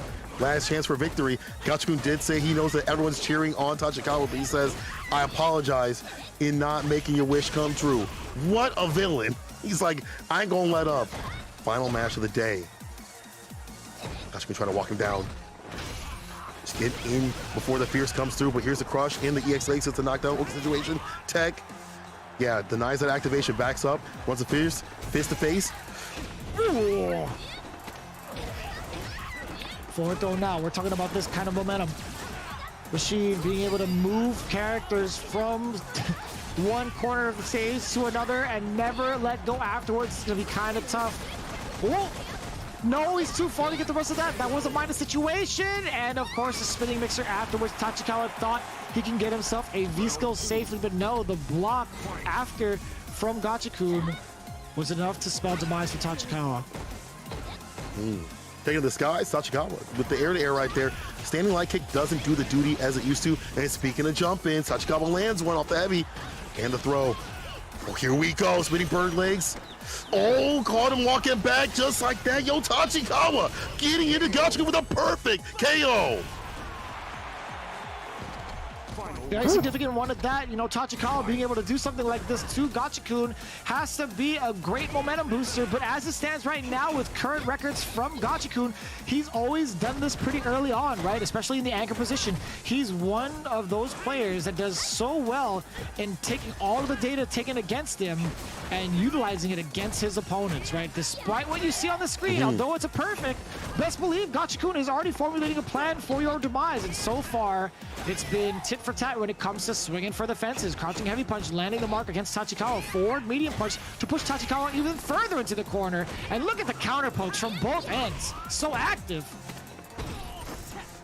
Back to the screen we go, though. Walk up throw. Yeah, willing to take these mid-screen, doesn't want to get hit with a crouch feeding kick into EX on a shimmy situation. Trying to find the activation off the crouch fierce, corner carry, off the V skill. Doesn't spend any bar just yet, but here's the bar when Bailey's could come through. There it is off the backboard. Defense getting over with the throw. Locked in with a V shift into a super. I love it as a punish. And we'll get the follow-up too. What's he going for? Dash up. Oh, that could have been a huge punish for Gachikun, but still Tachikawa relying on that view reversal yet again. I feel like it's in favor of Chun-Li just ever so. Not after that. And the whiff punish there from Tachikawa. You can see it on his face. He's like, damn, I got away with that. That's slick. Crouching, sweep, actually, yeah, just a sweep overall against Gachikun, overextending with his limbs. That crouching heavy punch, looking for the counter hit or the counter poke. So wise from Tachikawa to move on out of there. When we saw this match come up on the screen, I had my expectations for Tachikawa a little bit low. To be honest, looking back at how he had fought previously, it's not that he is a weak player. It's just that he hadn't shown us something. And now we're seeing a lot more confidence in his gameplay, a lot more confirms, and looking out for what they're doing. Chase downs, using the V-shift system, and not only that, catching the back dash, staying fairly optimal too, and staying strong against somebody who, as you have pointed out so many times, has been so good about, okay, cool, if you do this, I'm going to have something for you the next second, not even next round, next second, I got something for this button or whatever. Tachikawa with the first win, and one of those was looking real dominant fashion. What's Gachikun gonna do to, I guess, be better in the neutral? Like, the ground game is right now clearly in favor of Tachikawa. Buttons are coming at the right times. He's doing everything right in terms of dealing with the pressure situations. Even when he's caught up in the corner, he's not panicking, he's not breaking down. No, not at all. I think he's doing a fantastic job at that. I think getting himself in that range to whiff punish accordingly. Like, of course he's going to be counter poked a couple of times. That's something you can expect playing against Rashid majority of the time, whether it's the crouching heavy punch, standing medium punch, or even like the fireballs coming in. I think Tachikawa has prepared himself well for that, taking those hits and still firing back without being deterred, without being discouraged, still finding the composure to find the right spaces against someone like Gachikun. Been very fruitful for that game. We'll see what Gachikun has in store for the next one.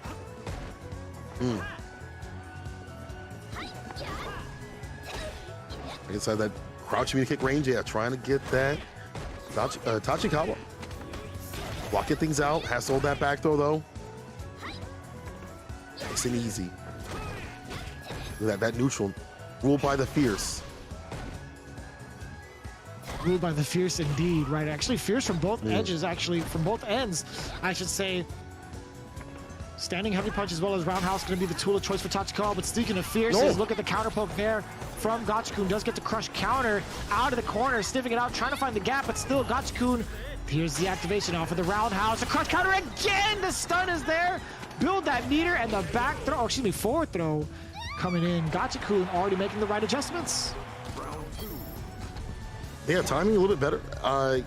You know, as you point out, put outside that fierce range, and then when they find the moment, find the crush, put in the corner, make them fall. That's where Rashid's going to gain the most amount of damage, is this corner push, the corner carry situation, or corner situation just in general. It's being a lot more of the fireballs too. Tachikawa got to be looking out for those. Oh, not today, dog. Ready, prepared with the blocks and the punch, put the legs on him. Not overextending, I like that. There's activation from Gachikun. Activation now. The same side of Tachikawa now susceptible to these throws. It is a counter hit from the forward medium punch. Still not willing to spend that bar early. There it is. The EX spinning, bird kicks, and now EX legs. Activation into trigger 2. A good amount of damage. Spending all of it. Look at the damage. The instant air the legs block, coming but down. still on the way down. Gachikun was not ready for it. Tachikawa staying alive, a giant comeback with 3 bars and a V-trigger. Wild. I love the Tachikawa swinging with the heavy kick too. He's close range situations, trying to interrupt the fireballs that Gachikun's throwing out, or at least threatening to throw out. Crushman kicking the fireball. There's that heavy kick once again in the fierce situation. When the party system take the wheel, Gachikun makes it to put him in the corner. He'll cancel out that crouch fierce. Switching up what he does against that crouch fierce. Usually was going for, you know, the fireball or the EX. Let's run it raw right there. Rhythm a little bit different on the side of Gachikun. Making his way towards it. Yeah, the back throw now against Gachikun. or excuse me, against Tachikawa. He checked the movement on the way out. Yeah, that was -2 off the EX leg, so it isn't punishable, but he still caught Tachikawa moving backwards. A forward throw and a check afterwards, taking him down with the air throw. We're looking for the activation. And there it is after the second medium punch, the crouching medium punch at that. But still, the Kokosho not gonna be enough. Gachikun with a big old whiff punish against the crouching medium kick. One of the harder buttons to whiff punish against Chun-Li. And you see that he was probably looking out for the activation for the link of the crouching medium kick. Stuffed it before it could come through. Gachikun knew what to do. Like we talked about how he is like, you got this, I got that. Back and forth. Gachikun now varying up his fireball approach. Maybe, you know, we'll see a little bit of risk here and there, but overall, a lot more different in terms of his rhythm. Just has to be a little bit less risky. You know, the dive kick didn't really work out. That is something you can use against this character. Saying light kick isn't as good as an anti-air, but what's good right now is the side switch. Tachikawa puts him in the corner. Counter hit called a meaty. No vegan. Ian gets the stun, Tachikawa. Not done just yet, that'll be done. Work. SBK. Oh my God. Very nice work from Tachikawa to start things off in game number 3. Very solid statement being made against Gachikun. Tachikawa is definitely one of those cats that make those kind of adjustments, right? He's had his hand in a handful of fighting games prior, but him going back into the League of Street Fighter 5, you know, he's starting to apply some of the multitude of skills that he possesses in someone, or in a matchup against someone like Gachikun. But still, the stun in full effect, and the damage as well. Spinning mixer on the way out. A backdoor is going to be doing it enough, but the stand jabs connected into the eagle spike. Gachikun looking to take it all back. Just having a lot more of that momentum, a lot more of that confidence too. That's the Gachikun you like to see, is the confident one. That's the one that shines the most. The one that is the strongest Rashid in the business. And now Tachikawa something to say about it. This round's so important. See who goes up too, and also has got that momentum. He's got that heat. Careful of whiffing those crouch fierces. One good punch could come in. Tachikawa now with the corner position. Now locking down a character like Rashid. That takes a lot of work. Oh, yeah, minus situation. Did check the movement. He actually caught an opening against Gachikun, but did not want to spend it. He did not want to use it. Okay, yeah, EXSBK does get the connection into EX legs. The tech throw, very important, but here comes the activation, even more so for Gachikun to get himself out of the corner. Not going to be spending any of the V-trigger just yet. He needs to create the space for himself or drag Chun-Li further in so that he's cleared for a corner, or actually off the wall jump. Stutter step with a throw. Puts him in the corner. EX. What's the defense for Tachikawa? Can he stay alive? Crouch fierce. EX again. EX again, and finds the win. He had been stutter stepping his normals with the EX fireball. Caught him lacking and slacking. Gachikun going up, but not for nothing though.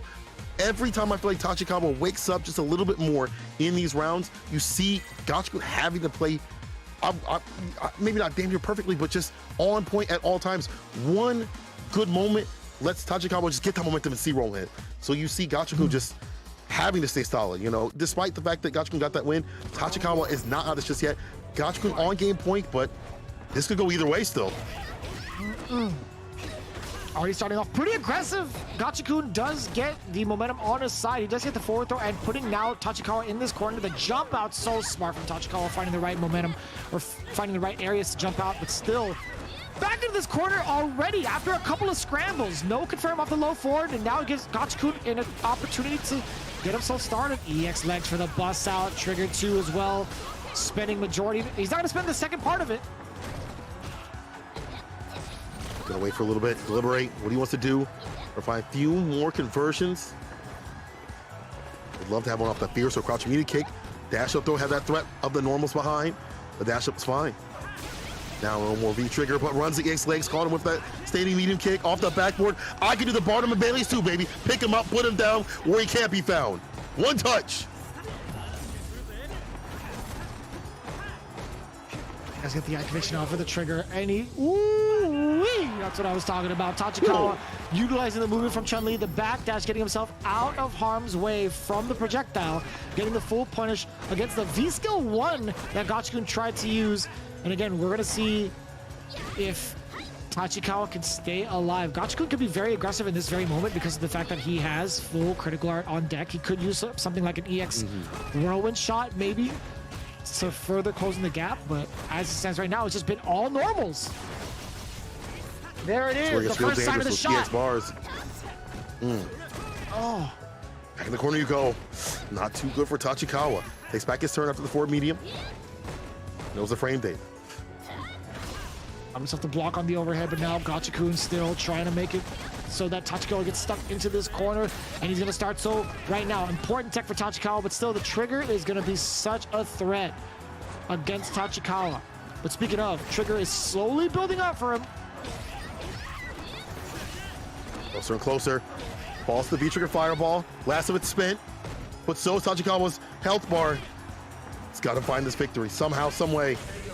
Ooh, but now Gachikun on set with the shimmy, the finesse, and bless. My dude's almost put the rest. About to tuck him in. Oh, the tail end of that whirlwind shot just sniping Chun-Li right in the dome. Tachikawa still trying to throw, not even within range. Gachikun does get the full-on whip punish. And speaking of now getting a punish for himself, Tachikawa actually checking the legs. The V-reversal not finding the mark. Gachikun waiting for his moment to strike. And look at the amount of counter pokes going in. Full conversion. Are we going to see a throw? Yes, sir. Are we going to see another one? No, not quite. Locking him down with the V-trigger. Could come. There's the shimmy. Puts him down with the stun, and it's done. Gachikun taking down Tachikawa, preventing his last shot for a W and solidifying why Good 8 Squad is the team to look out for. Man. No, you're absolutely right. Again, with a very dominant performance coming in from Gachikun, we prefaced it earlier.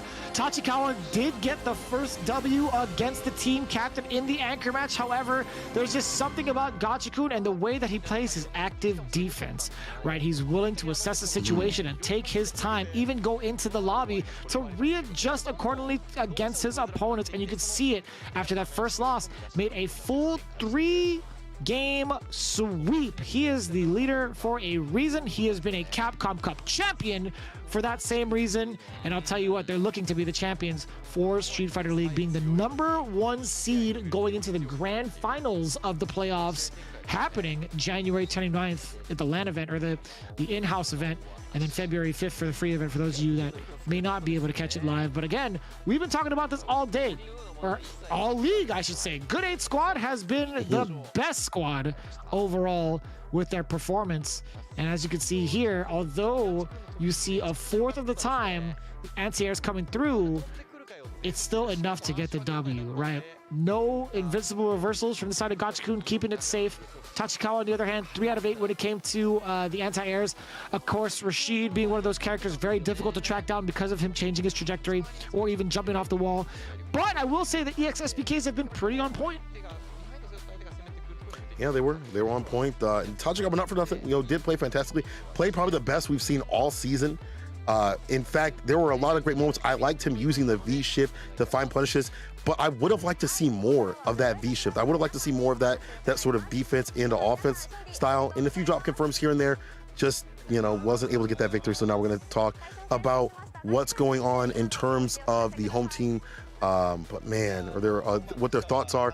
Good 8 Squad, those as points got more and more drastic between them and the rest of the teams, it started to become clear that they were the team to really watch out. Especially about mid-season, I would say, a little bit after mid-season, it was like, these dudes are the ones to they're gonna be like the final bosses. They're the ones at the end of the tunnel that you got to fight, and they've shown why.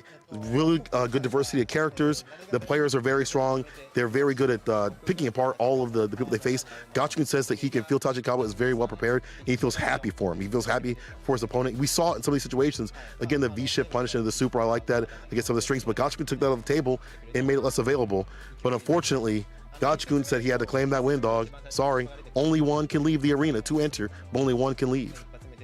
I feel like you just rush into these things when it comes up, man. Gachikun, again, you mentioned it earlier. While this interview is pretty much being conducted for the Good 8 Squad, there's just something about Gachikun where he does feel for his opponents, and he's not heartless. Despite him picking Rashid, he does feel for some of his opponents, right? And he does understand what it takes, or like what it feels like to be on the opposing end, right? There are some bad days for some of these players, but it's still in good spirit that Gachikun had those choice words for the opposition, right? It's not even just about claiming the victory as a team, but overall the strength of Japan is one to be feared of when it comes to the overall talent for Street Fighter V, because again, these guys work so hard with each other, more so than against each other. As you can see with this team results, you can kind of see the fruits of everybody's labor as a cohesive unit. This is pretty much what the recap went down to. Saishunkan So Kumamoto falling just short against the Mildom Beast squad 3-1, as well as what we saw between Good 8 squad versus Camouflage Detonation. This is pretty much the overall standings. Good 8 squad solidifying their spot with 41 points. FAV Roto Z team in second place with 32. Mildom Beast with 30. Shinobiism Gaming with 29, tied with Gyogun at 5th with 29. Those are going to be your competitors for the playoffs. But I will say, big ups to everybody from Nagoya Oja Body Star, Saishunkan Soul Kumamoto, as well as Camouflage Detonation, giving us some of the most memorable experiences we could ever ask for in this season of Street Fighter League Pro Japan 2021. My hat's off to them for each and every one of them, actually, for putting in the amazing effort, providing all the entertainment, and doing their damnedest to be some of the best that we've seen in terms of character specialists. But as it stands right now, we have our playoffs solidified. They're done. They're ready. The players are ready too. I can't wait to see what's going to happen for the playoff situation. I can't wait to see who's going to move on to fight Good 8 squad. I can't wait to see, are we going to see different picks? Is Luke going to come through in any of these teams? Is Momochi going to pick up Luke? Who knows? What I do know is we have the bracket solidified. The first match will be V6 plus FAV Roto Z going up against Mildom Beast. Then Shinobiism Gaming going up against Gyogun. And then the winners of those will get into match 3 for the grand finals to fight Good 8 squad. So there y'all have it, coming off in the playoffs in front of you for the winner side and loser side, all solidified. I can't even call it, to be honest. I can't even call it. Even Good 8 squad themselves, despite being in, so dominant throughout the entire league, they bled. Mildom Beast was the ones to say these dudes are not, they're human like the rest of us. They can be taken down. So none of this is free. None of this is going to be easy for any squad, whether it be Good 8 squad or the rest of the teams in these brackets at all. Right, so as this stands, the way it's broken down for match 1, V6 plus FAV Roto Z, the winner of that automatically moves on into the grand finals. The loser of that gets sent into the semi-bracket in match number 3. However, you can see the loser's side, right? How it breaks down for the matches. Shinobiism Gaming versus Gyogun. They have a one-and-done shot. Whoever loses there is absolutely out of the running. But whoever wins faces off against the loser from match 1 earlier, right? That's how it works out in a double elimination bracket. The winner of that from loser's side is going to be put in to the grand finals as well. So you see how it plays out. It's a matter of who's going to make it into the grand finals. And after that, who's going to face off against the Good 8 squad. We've laid down the dates for you all, just in case you happen to miss it. Please mark down your calendars if you're in Japan or if you're looking to watch the event live as it happens. The dates you're looking for the initial playoffs is January 8th. That's right, January 8th. There is going to be a fee to pay for when it comes to viewing live and at the right time, I should say. However, if you're willing to wait it out and check out the English broadcast, January 15th is when the official English broadcast stream is going to be happening for these matches. If you happen to catch it live, please, for the love of God, do not spoil it for either of us, because we would love to see how it all plays out.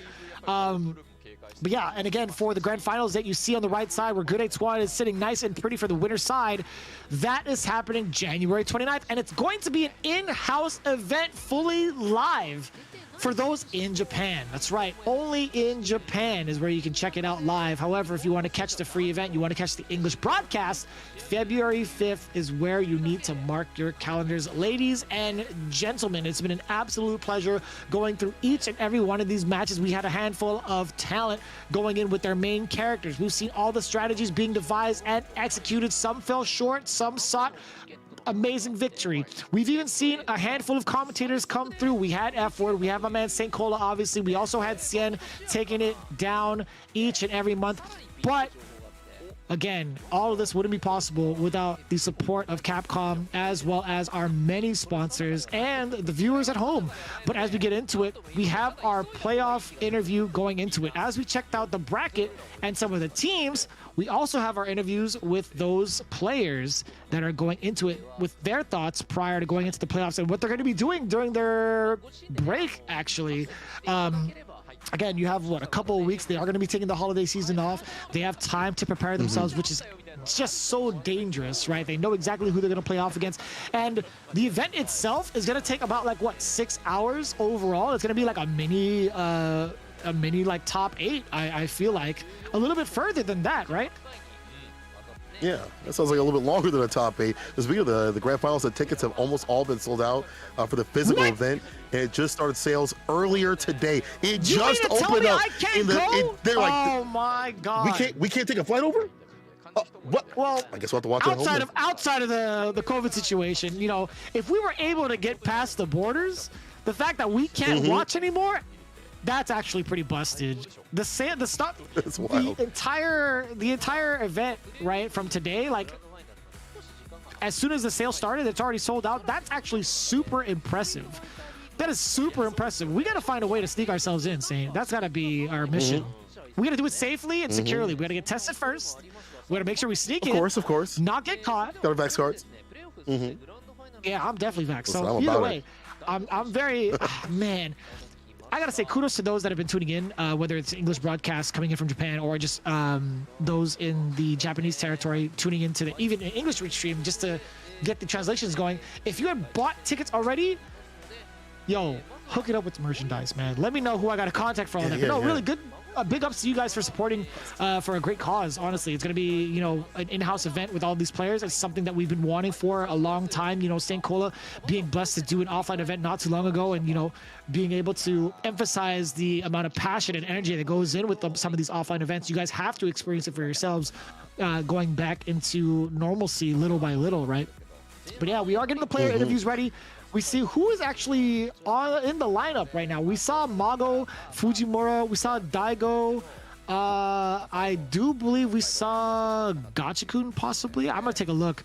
But as it stands right now, what the interview is going to be composed of, Aru is going down the line and he's going to be asking how SFL was for everybody. As you can see, Sakonoko is there as well. How could I forget? Can't forget Sakonoko and obviously the beast himself. Or we asked how everybody is or how it was for them. And Mago said first half was great for them, but they fell short in the later half. But it was an exciting experience. We did see them come through and solidify their spot. I feel like you could say that for a few of the players because of how tense and tight the points differential was. So saying that they fell short is maybe something that you can apply for a lot of teams in terms of how back and forth it was. But that also makes it exciting too as well. They got a 0-4 at their very first match. The team tried to adjust themselves along the way. We did see them swim upstream and stay solid, up against the flow. And he's grateful for the team worked so hard. And you see it through their play, right? All the players, coming through, making, resounding defeats have been fantastic. And that's why they're in where they're in. Let's take a look at what Fujimura is saying from Shinobiism, the man with the best buffers in the business. Off a crouching jab, y'all should definitely look back in the matches on CFN and see how he did it in terms of buffering after every single stand jab or crouching jab. Ridiculous. This is not even. This not even a human. That's a robot, right? Oh, no, without a doubt, but I'm not allowed to reveal those secrets because the company is going to go after me. I'll tell you what, though, Fujimura has definitely got all the programs on deck. As it stands right now, when it comes to Shinobiism Gaming, the furthest they've gone in the ranking was 5th place. There has not been one single instance where they've fallen outside of contention for the playoffs. They've gone from 4th place starting off in their first week. They got 5th place, and since then they've climbed the ranks. They've even gone so far as to hit 2nd place, but as it stands right now, they're currently in 4th. But overall, Shinobiism, looking at one of the top teams, are looking at to be one of the top teams because of how consistent they've been. They may not have hit first, but they've definitely been in the realm of playoff territory. And as it stands right now, when it comes to the interview, Fujimura says they wanted to go into 3rd place, but couldn't have asked for more as long as they made it into the playoffs, right? And as it stands right now, we talked about it, they're currently in the 4th place position. on the losers bracket. He also had the idea that maybe some of the younger players in their team couldn't reach higher. But, you know, I will say with someone like Higuchi, who's been improving match after match, even with Otani as well, I think, you know, it's absolutely great to have that kind of youth be so focused in the game and see such improvement little by little. But they're still going to do their best, along with Mochi, to guide them to further heights. And Daigo does have a couple of words as well as the interview is getting conducted. St. Colo, what did Daigo have to say to Aru? Speaking of heights, my man's been through some lows. Daigo said it's been feeling a roller coaster ride for himself. He's also said, although he's been in Street Fighter League a couple of times, this is the first time he fell in such a long losing streak, as we saw multiple times, wasn't able to clutch out victories, either, you know, small gaps or big gaps before, and it definitely did not feel so good for him. That's one thing that you can also see on the FGC translated YouTube videos, you know, seeing that he's like, dang, this is difficult. Despite getting a CPT spot, he felt like he used up all his luck, but was able to kind of solidify himself and draw first blood against Good 8 Squad, kind of being the team to do it. So they're definitely ready and prepared. If they can keep that same sort of heat, I think they could have a good shot against Good 8 Squad if they go up against them. But Sako coming up next. This dude has been running the Manat for a long time. Just doing something different with this character, the slugger style of the Manat. And saying that his team has had so many good players, yet they can't win as much as they thought they could. Isn't that such a common thing, Vicious? Like, they have such good players, but they're like, dang, it's so difficult out here. That shows you the level of Street Fighter League Japan. It's kind of difficult to say when it comes to this season, right? Every single team has had a ridiculous roster. I don't think there's been one team that was kind of short in terms of talent. And that's what made this season of Street Fighter League completely unpredictable. And Sakonoko making that statement, it stands absolutely true. With so many good players, a lot of these teams came in thinking, you know, we want these types of results, and we're not able to reach it. The only exclusion of that statement would have to be Good 8 Squad. And that's pretty much who we have rounding out the end of this discussion for the experience at Street Fighter League. Again, Gachikun being one of those leaders. He was trying to be the responsible leader that he was talking about earlier in his interview with that single Japanese character. He's like, he was talking about responsibility as the word. He wanted to be the beacon of light for the team and lead by example. I'd imagine his experience overall in Street Fighter League is one of a newer experience, right? He's been a part of the league. He's been in these high pressure situations as well, and he's played against the best of the best in Japan. But as it stands right now, he's never really been in a team situation as consistently as this one, I feel like, being the squad leader, right? He's been a part of the league, sure, but never in the hot seat. And that's exactly what Aru and Gachikun were talking about. As the translations come in, they were saying that Gachikun, being the first time as a leader, he was absolutely nervous about it. He was overwhelmingly grateful to his teammates for providing him such support and such positive feedback. And I imagine with the W's that they've amassed for themselves to get first place, you couldn't ask for a better squad. It is indeed the Good 8 Squad with these 4 elite players. Fantastic play from them. You know, someone like Gachikun, who is always so about like finding an answer right after, it makes sense to have him as a squad leader. In the last Street Fighter League, he experienced how his team almost couldn't make the playoffs, so he knows how cruel the league could be. And we've all seen how cruel this league can be, how it's been, as you know, the fluctuations have happened between the teams, despite having a team that is, you know, some of these teams being so strong, still having to claw their way up. And he says he's going to be more cautious going into the grand finals. You're telling me this dude was not cautious throughout the league, or maybe not as cautious that he felt he could have been? Maybe I read that wrong. He's saying he's going to be more cautious, maybe going in prior to Street Fighter League Japan this season.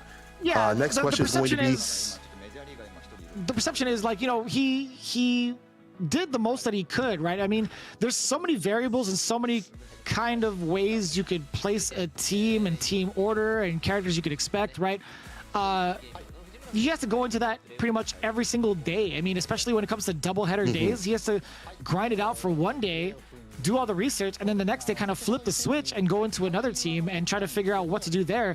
But as it stands, like, he only has to focus on a handful of teams right now. He doesn't have to focus against the entirety of the league now that he's in this kind of position. So taking this kind of caution, I mean, of course he's been doing so throughout the entirety of the league, but now it's going to be to put as much effort into it as possible, especially in the current position that he's in, not taking it for granted. So not that it's not saying that he was, but he's definitely going to be putting as much as he could going into it.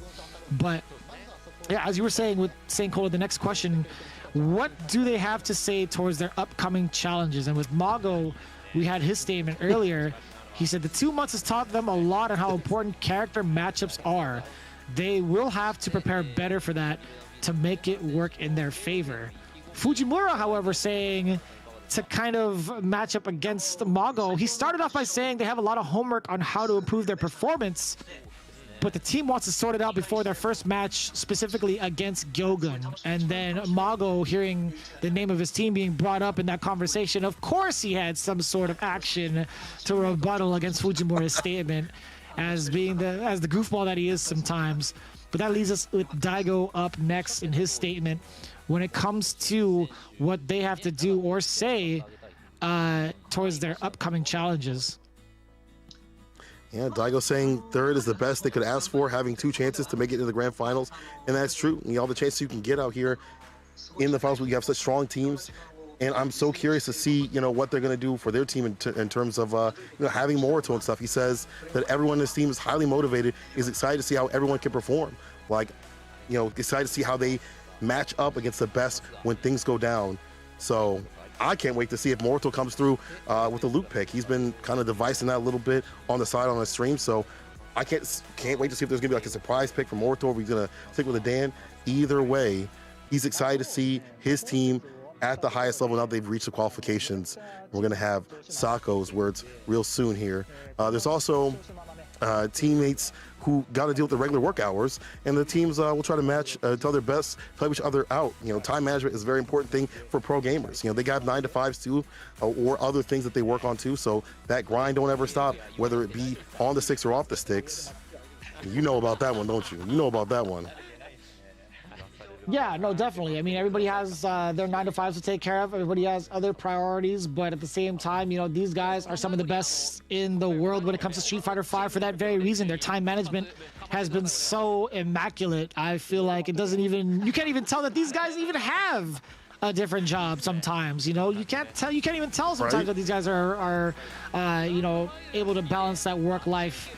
But as it stands right now, I mean, to be fair, some of these players do pursue pro gaming full time, but some of their other teammates, again, that's where that kind of statement is really applied to. Some of the other teammates may not be as fortunate because they are still trying to make ends meet, but they're still able to play on this grand scale. That's pretty impressive. Sakunoko was up next earlier as we get Gachikun's statement ready as he's currently talking to Aru. Sako says the team is very hyped for the upcoming matches, and he says that he will show the real potential of V6 plus FAV Roto Z with the utmost emphasis with his team, and how he says it, telling every other team to be prepared for them.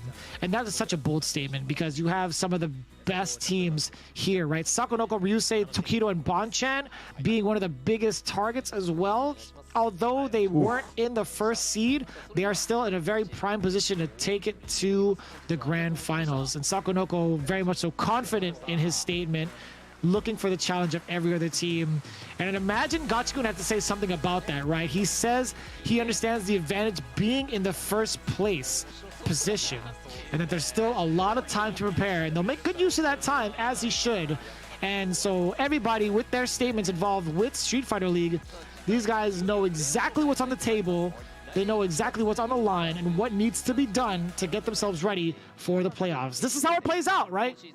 St. Cola, why don't you give us a little breakdown of what we could expect coming in January? Gonna have the FAV Roto Z face off against Melodon Beast in the winner's side, and then she'll be some game going up against Gilgun. The winners and losers of that, we're going to be on the loser side of things. And then after those get down to the nitty gritty, they make their grand finals. They're going to face off against a good 8 squad in the finale. I cannot wait to see what's going to happen. J squad waiting in the wings. The rest of the teams still have the heat. We just heard them from their interviews. They're ready to go. They're ready to sling it out, and they're going to be prepared to face off in January. Remember, y'all, the playoffs are in January 8th and the grand finals on the 29th. $1,000 Japanese yen to watch, $3,000 And as we said before, the offline seats are dang near gone. They're almost, I don't know how we're gonna get any. Yeah, again, as it's mentioned with those dates, again, you want to be sure to tune in. But if you want to catch the English broadcast, it's going to be January 15th as well as February 5th. And you can check out the prices below or on your screen if you're going to participate in or if you want to catch it out live from Japan. As it stands right now, the live event is completely sold out, so I can't really advertise that as much or as strongly. But I will say, to kind of highlight the grand finals, we saw Good 8 squad already pretty much solidified in there. Now we're looking for that second team to see who will face off against them. One key note that you guys need to remember is that the top 2 teams from the grand finals will proceed to play in the World Championships against Street Fighter League North America, that has the other remaining talent from the rest of the world with some of the best Street Fighter V players you could ever ask for, which is also happening later on today with me and Tasty Steve. But as it stands right now, we're looking to see who will face off against each other for the World Championships. But I want to see who's going to be the best team in Japan overall. And you guys get to do so in the comfort of your own home. Again, you want to check out the dates. It's going to be January 8th for that initial stream, the live stream, but it's going to be pay-per-view. January 29th is going to be the grand finals date for that in-house event as well as pay-per-view. But if you want to catch the English broadcast, January 15th is where you need to set your calendars for, as well as February 5th. So ladies and gentlemen, we've given you all the details. If you have any further questions, always let us know from the stateside. If you're looking to see what the details are, St. Cola has your back. I myself have your back as well. Cien and F Word are definitely going to throw it down. If you have any questions going into it, we'll always let you guys know what's coming up in the world of Street Fighter V, not only in Japan, but the rest of the world. Be sure to follow us on our social media platforms, especially Twitter, to let you guys know the latest and greatest updates when it comes to something like Street Fighter League, as well as everything going down in the fighting game community for Street Fighter V. Ladies and gentlemen, it's been an absolute honor and pleasure and privilege to deliver the English broadcast, the official English broadcast for you all these past 2 seasons. I gotta say, we got the interview from the players. If we have time, St. Cola, real quickly, in one word, your summation of Street Fighter League. Go. Ridiculous. Excellent. I do appreciate that. For mine, it has been unforgettable. It's been an unforgettable experience for all of us here, and we do appreciate your time and efforts. From all of us to you guys, we hope you enjoyed this season of Street Fighter League, and we absolutely encourage you all to pick up Street Fighter V yourselves. It's in an excellent position right now. We have all the characters unlocked. Everybody's here. And guess what? We have another year of play to go through. We have the Capcom Pro Tour still continuing on. We have Capcom Cup right around the corner. But guess what? We still have these playoffs to go through first. Ladies and gentlemen, that is the end of regulation season play here at Street Fighter League Pro-JP. We hope you all have happy holidays, and we will see you for the playoffs in January. Take care.